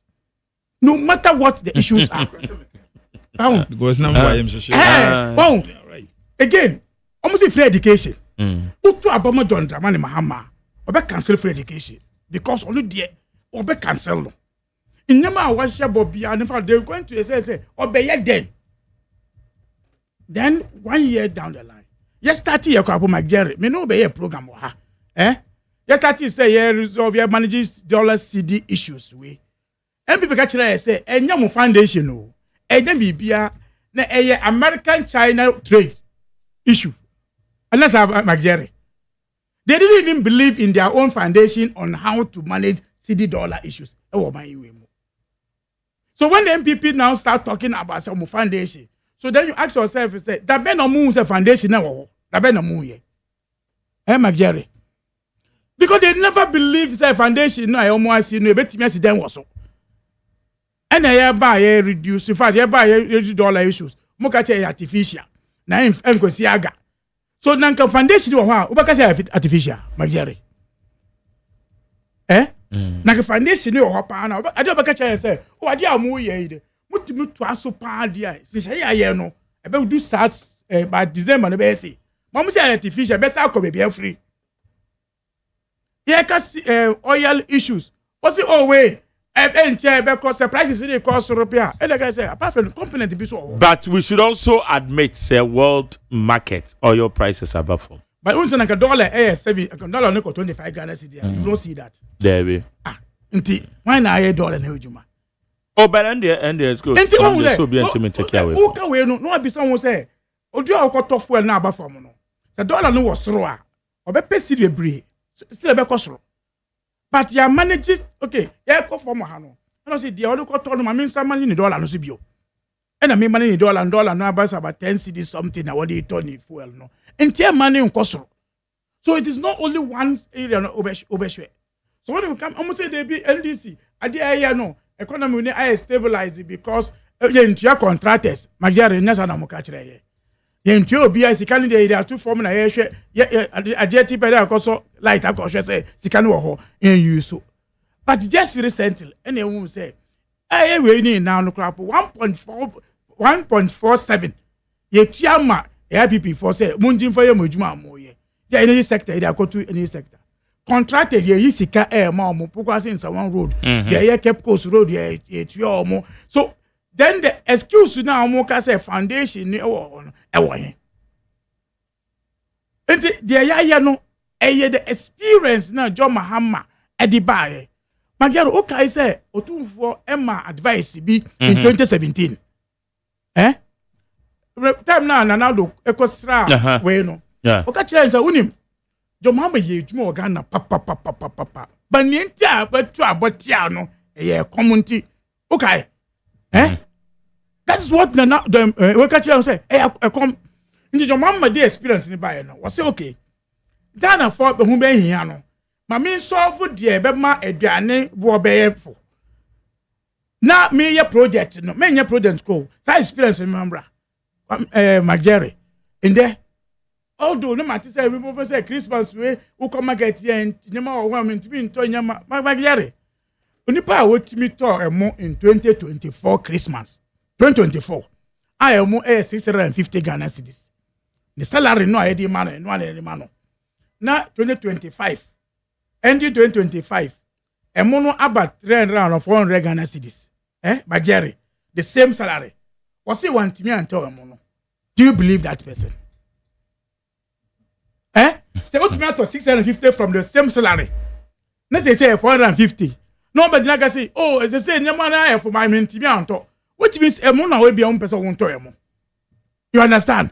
But these have reduced, and one cardinal issue, nipa 610 more. So to me, for so manage this food security, it reduces pressure. 610 more.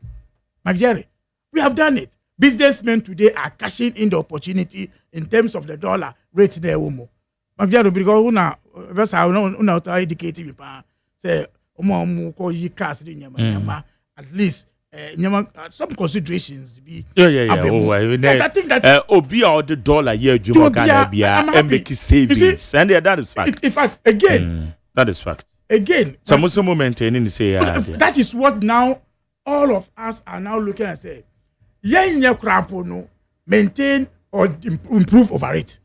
Say be ko etidie ye be possible say we will not go back to the dark days, so that at least people like Magere Alabama a positive response to the issues that echo. Magere, when say this is the first time in the history of the Republic, say we are assessing president in 1 year. This is the first time. Oh, I tell you. They 100 days in government. Government, yeah. But when no, because the MPP fought against John Mahama, Ghana for ethnas edi paper so shit their war year into 1 year ni. Yen fan shit their war year 1 year. Say one am passo. In fact, that is why today everybody is doing a analysis writing John Dramani Mahama. And it will become now the way to go in this our governance. Yeah, in time more because 4 years and then go to assess. We will start assessing you from today. So that at least you'll be on your feet. Say, dear me, me so and I say me. So far, my Jerry, I will say I'm proud. Looking back as a party member. Nyama ya katia John Dramani Mahama. Yeah, NDC, idea Canada is coming every year. And today, Ghanaians, people like you, Jerry, as neutrals, but we are be a nanka yenya 10, or because yenya 10. And Magere Suma 70, Me school no 200% too. Me understanding the 200%. So marking scheme no more. Marking scheme, marking scheme 70%. Anyone 200% too. What you say? This is objective. I am honestly, well, first year I think me also maybe you be a debia na me kan wa say maybe who say normal bo akofom da debia normal bo kosoro, but significantly no ye who say normal bibo say the aka no e normal ye we man mo so no na say no e what challenge because normal the e o man so e be kra normal ba normal e kra ba bia de nyamene de pen e be akofom yes about from including cars are you toying Alex to a car dealer beside the cars be pre above from cars be an 300,000 no could 250,000 who could 200 and say you get your mama hope say member status so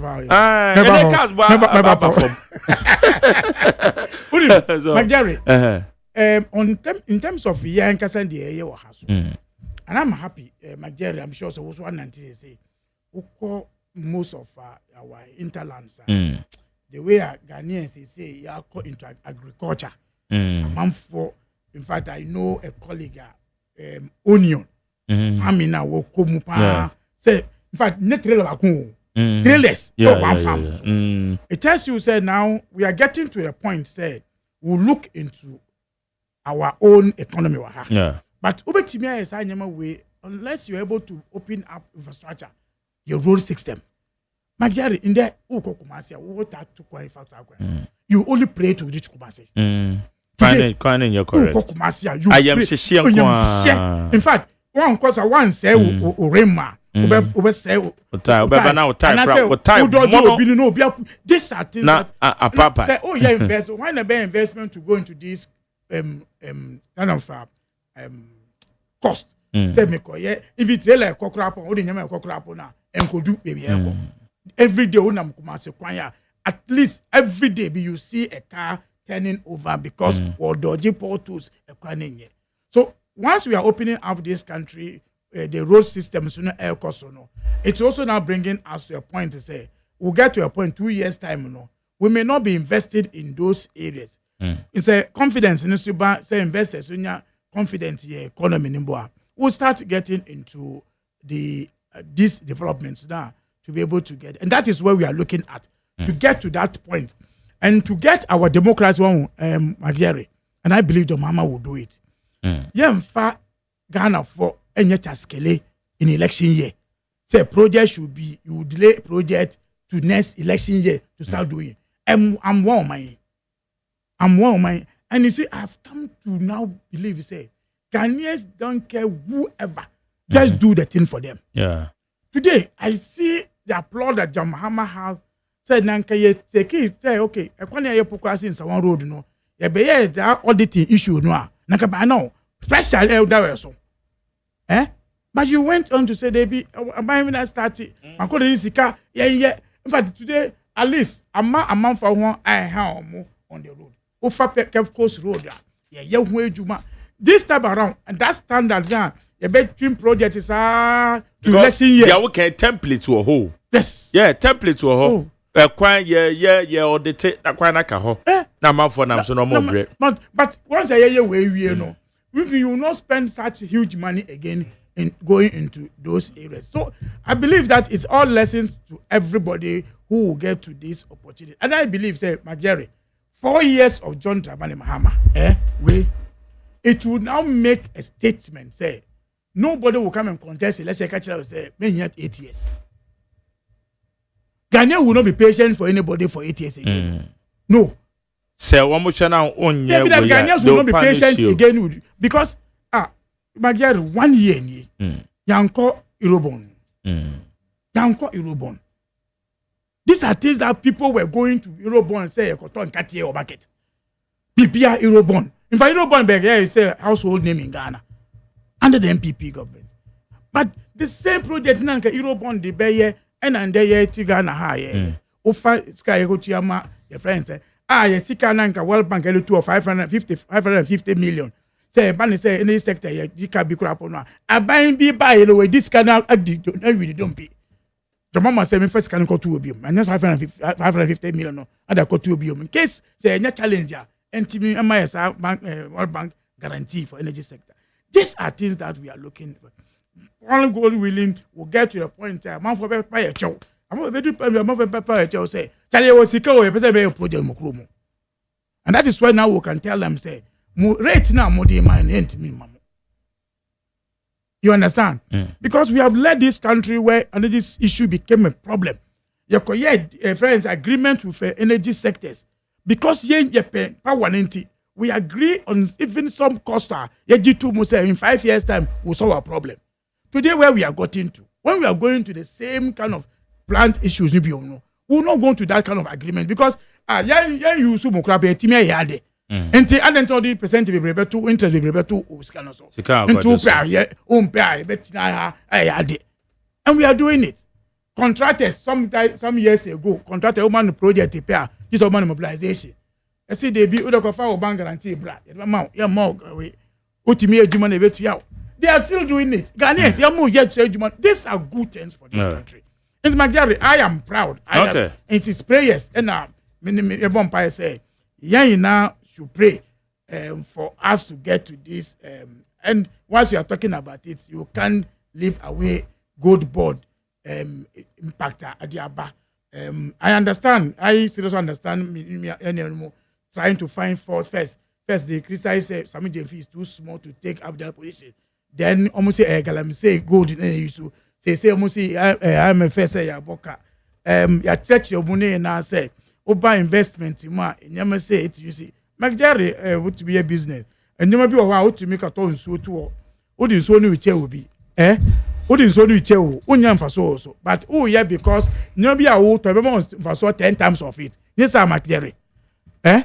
We do this thing. And especially when this MPP, our colleagues MPP, in 2022, your banks issues, around 20 mobile my mo. Mukachira say your banks collapse at 9 billion Ghana cedis. Yeah, sure 9 billion. Business is very good. And the Mukafa 25 million. Mu say a investment drive, a strategy. Mu 25 billion, ebe solve 9 billion. Mu reason ne say man primo an says 25 billion number 9 billion issue. And we do baby no your bank amount for your confident in our banking system. Magye nyesa na mukachira ye. Now in there obi a strategy say okay. Give buy one get two free. Say say na beko, but I will doing this one to raise this resource here, manage our forex in Ghana here to be able to bring a dollar CD down. Yes, I will lose somewhere. I will not get everything 100%. I will lose somewhere, but I will get benefits per year. Musi ade so mum tia say, "Man lose but yes, the Ghana for $1 no correct scrap from. We wish say in the coming years it shouldn't be 214 million in terms of that one, because at times so as a business strategist say there we be promo. We promo now for say promo na me may reduce promo no to get I can get the same impact you can do. So our wish is going forward it should be able to reduce to some number. Okay. A strategy. And go to be company and should be we should be able to sustain what we are going to do now. Benefits, that's good for us. Okay. Magyari, I am happy. 12 months of a government. A government, And one good thing. And he said, sorry, but mistake I'm say Kadri and see you. Naka hono moko bompa no, naka nyankopa je ompa ebo. Say, nyenye scandal our government so. Nyenye scandal. And you know what this eating has been to us? My dear, I'm for break. I say, ora no krabo den ora no den I want to say it today. Ora no abwa ama part Ghana and government Are you careful? Obi are careful. Are you careful? Say, hey, there who did you obi no, it be you. Yeah. Ora no, it is not only to fight your opponent, it's also to guide you. Say you're careful. That is why there's that is why there is no scandal for 1 year. And you can say, "Oh, we are then." But said, "Yeah, okay, yeah, now for Mudodo na wa be mo ye CEOs, director generals, come officer. Senkrata be before table, so I tell you, back of the me no say, where from this? I do we, me sign. Now, a one of fact, Cratano, Tuchine. Pastor, what could I win? I will be a caution. How can it say, yes, so yes, you may not be seeing the result in this one and 10 because you are persecuting somebody, allegations now you're raising, but it has guided some people. Sikano and Anka, in fact, that is why today National Service is careful.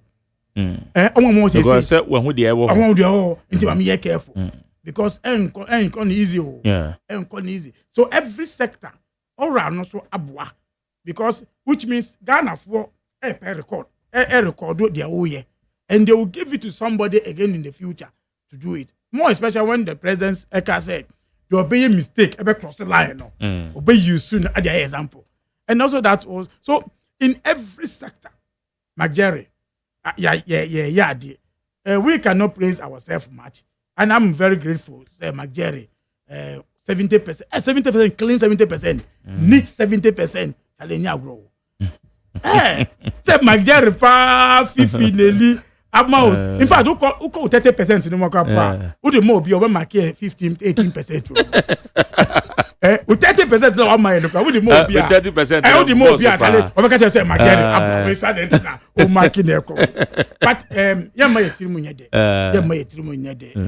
there's a lot to do. Yeah. It is not where we want Ghana to go. We want to see a Ghana that we are proud of. Okay.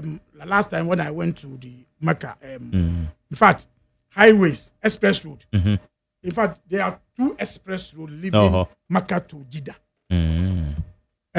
But express road. You're ambitious. No. You see, you see it. No, dear.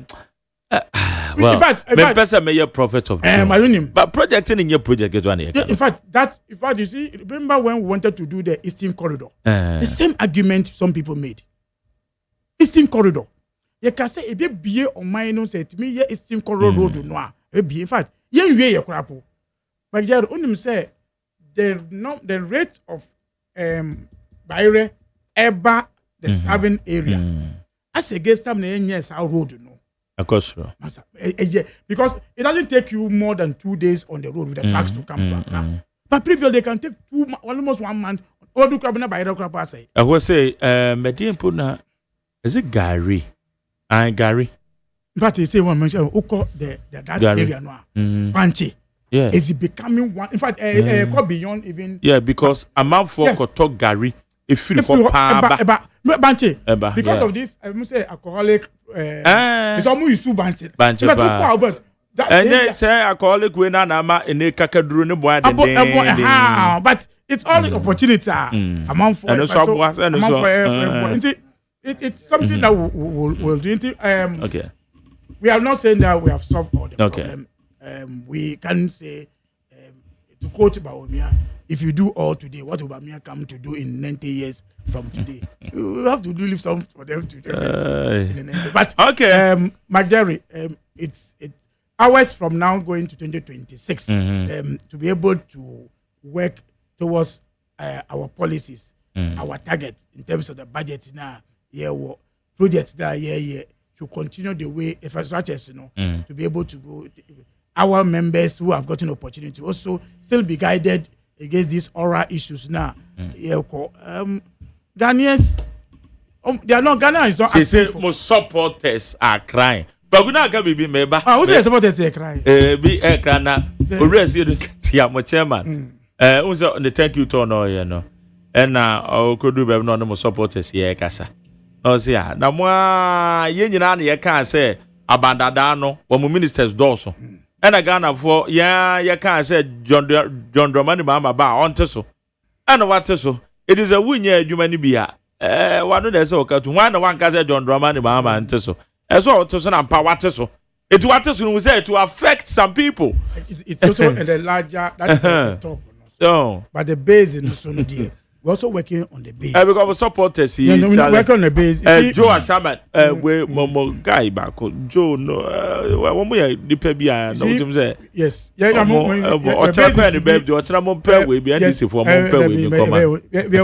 the base is we believe say taking care of the party supporters is key, but taking care of party supporters is also part of you to have a policy that will be a better opportunities. Now, FM. Okay. In fact, when you do that, in that people are working on it. Over universities that support universities that families are looking for it. So when you have a policies that people can take advantage on, anyhow, doing business is become easier. People buy things are any expensive. Opportunities about. So we we'll strive to do those ones and we'll also take care of direct involvement amount for opportunities. We'll do it. But okay. MPP can say, I know, say, MPP for this in Kwana, then your policy for policy be spreading. Now, party for so I have food works, so we give them the opportunity. Okay, but we'll not leave anybody. All right, out. I tell for my mom, so baby. Yeah. So far, what's your analysis? Yes. Good from for Mahama 100 1 year, 12 months. Yeah, 12 months. Yeah. Me money 60%. Into woman 100. You done well. Woman 70. Oh 70 dear. Nice 70. But me no. Baby I'm busy. Man me 60. They be counting in 1. Bibi te say dollar na. O mama Gina and they say ene na dollar no. Oh kota 12.2. It is say into your castle bit me aye we na. Your friend say express road na. Say wait me a dollar and you bit me express road. No wonder. So castle your money 1 year the bay express road na because of dollar need meet me ajatum as a businessman. No. And second committee no. Ne abna was down on a friend say Public Accounts Committee. And non kwan because MPP ya nye saa 1 year yen check we o meye we no nti no ko na parliament parliament na when they rule parliament no parliament na ho dey parliament ye bibi we as when ye the command president on yende enti ni nyina ye so what I say parliament no enti me dey me fin say eno eye ade kase a oye ya eno yi 2 so what I say fuel sisi na me 2600 na me da fele sisi me to 800 a enti me ko ani mo kama pa eno ye 3 e ma me hu say openi em say ono an kan say wo nye president da untimi ntu obi fo but say yesi kwase ahwa yinti asumpre no be wako asamba nti ono de na nka minsusu say obema ya trans san discuss ni biom kan e oyi bia no nka so legacy be the to and that is what we are expecting because until they are a prophet of doom yes yeah will be a bi mo oye no ama mehu say so no aso oye ne ho check dia eni obetimi ayi bibi within the 4 years agiro no ayese bi akola wako school wo university ana wo class 2 na ye fail first one second time no ya san fail dia eni na won so say ha na person ha obusuafo ana ma me no baba say omuntu school fees mu keke na say saasa usua de dia wako sua bibi wo ye mahama foforo dia eni ya wo ye no em say nka edane kwan mu so nti so omu ye bibi no mahu say ade ba ko so ora na wo ken say a check no eye no kre ora no bibia NDC ni bia no aso bia ye carefree kakra steady so I steady na wo be kuta 2 million no wo hwe kwan o fa so ni o kasa chair no na appointment o ye for the IGP nso a wo say mahama na appointment no de mu da ho eno ka ho afọ as in fact IGP performance ekoye pa yeah we arrest way utum say just say ya ka bonidie na wintimi nka say utu say but utum say it's working ne niema o hihye ni mom de na wo he me fifth one eye your friend say nipa appointing minister 60 ana no 57 and no 60 the kwasa me say ma you anaba so what I say enti say yetimi appointing 57 ema ye di bu man me yeye ena ne ye nkofu ye fa 125 ena mo ye say dia and so that time no say no ohia sa numbers no ena ohia yes but let's say ekoto proceed so what I say enti no so enti me dey me fan say eno nso eye fifth enti me last one e bia me man 10 okay enti me last year 6 no ena em say me wa he na my calculation ase but me ka say ebeba enti metimi hu say the performance is so far. What's a normally be your say a canoa, a baby to full. I dear Bakupa, Medianca, Mrs. say, Obeya, many, I say, many year who can cry 24 hours economy or the did but a bad activity. Yes, now what parliament, a command way now my budget, men who no. Quantum of we be the home budget buy yes but Mike the way I there no year in the campaign there nanke no mponye one policy said no NDC 4 years in the first what the one policy aba Ghana ni bia pije na ni obe say policy we edie NDC aba na ye djuma mame kan say ma di media o say me kan say na mo politicians in the crowd no me kan say na eba mu a mo fa mo mebo enva mreme 24-hour economy no and to say ye man ko ye 1D 1F because one of the flagship programs edema MPP me MPP ni bi enu a obitima be convince me say 1D 1F yenya significant impact no yenya anybody do saying yenya industrialization okay and no put down industrialization there na no maybe can one say yeah with that sector no do but 1D 1F one district one factory nya no omdi dwane magere nya no omdi dwane be agenda 111 no so na ka be ko so But and they said 24-hour economy. I bet you 1D1F. No, I can tell you, say. Near corner, yes, I be you. Because I said to me, who's significant impact? No. Those who have started it, I implemented the bill. You see some positives. How about say at least we are seeing some positives. So once there's some positive bills, no bills, no now which is coming on this year. Next, I say implement it. I bet Ghana.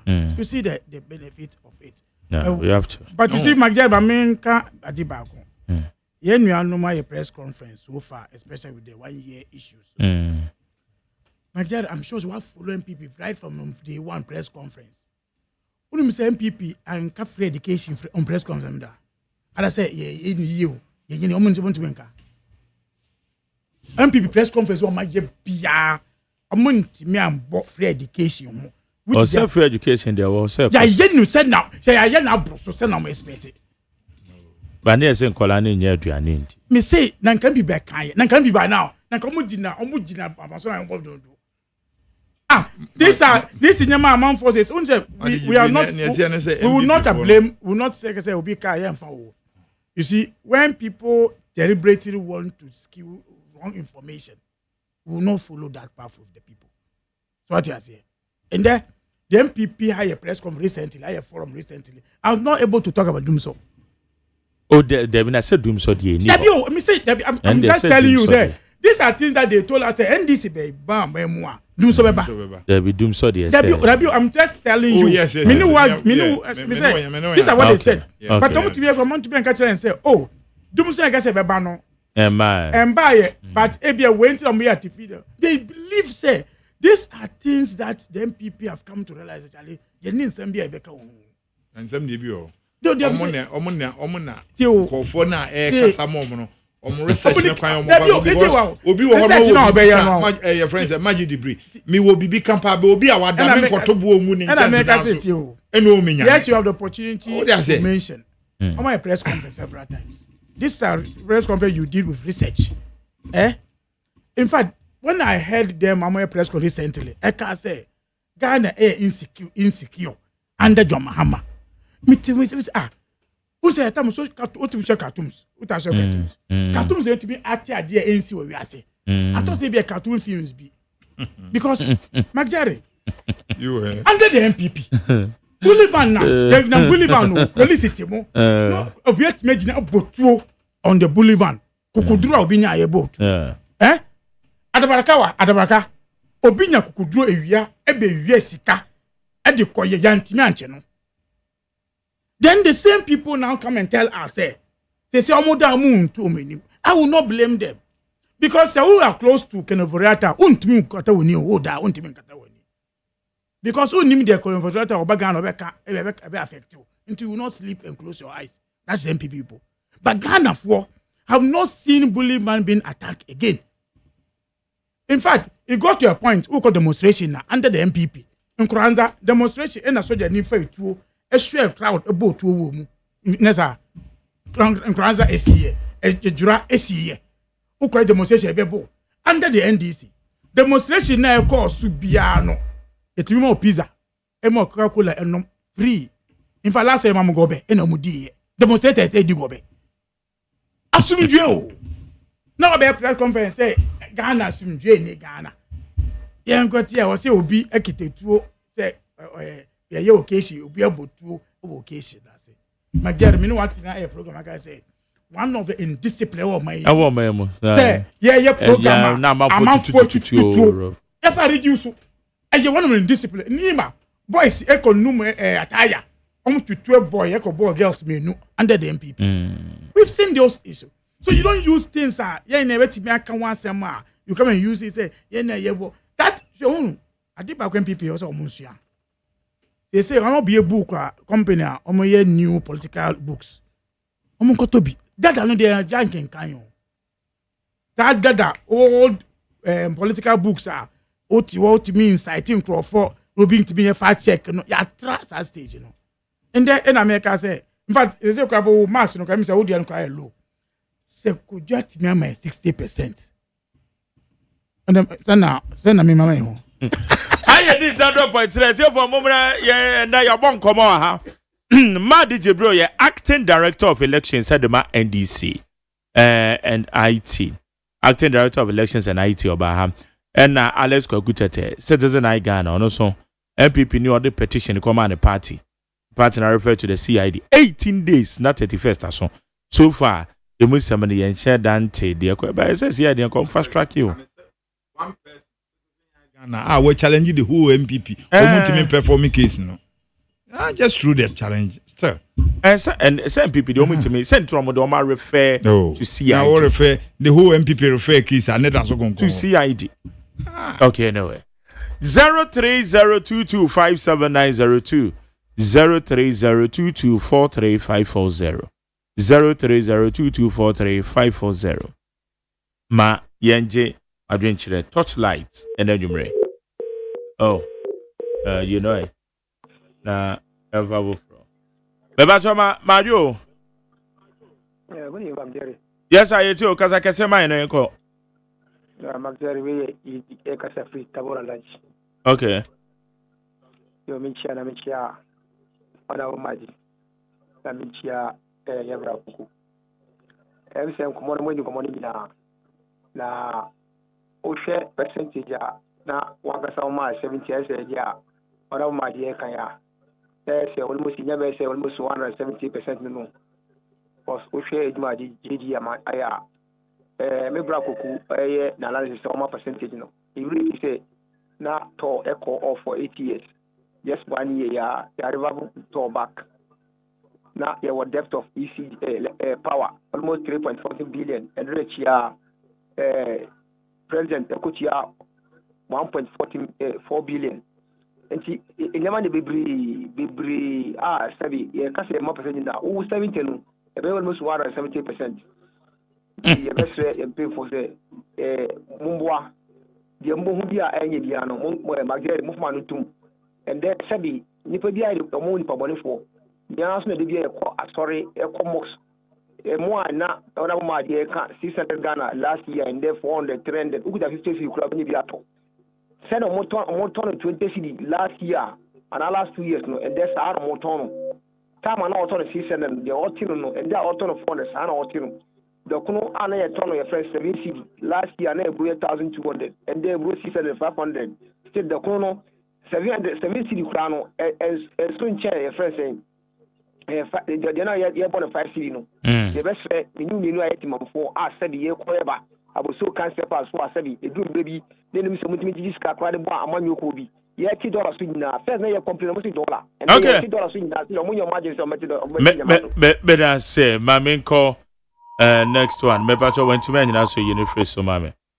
All right. Me pacho ma do eh. Ma eja. Yeti o kasa kase mame wan pacho. Simo tete pete afoni. Me kasa free voter reading bato. Okay, bato. All right. Yes, me mamu ayeko. Yeah. Me pacho anu kwasam ni NDC party no die.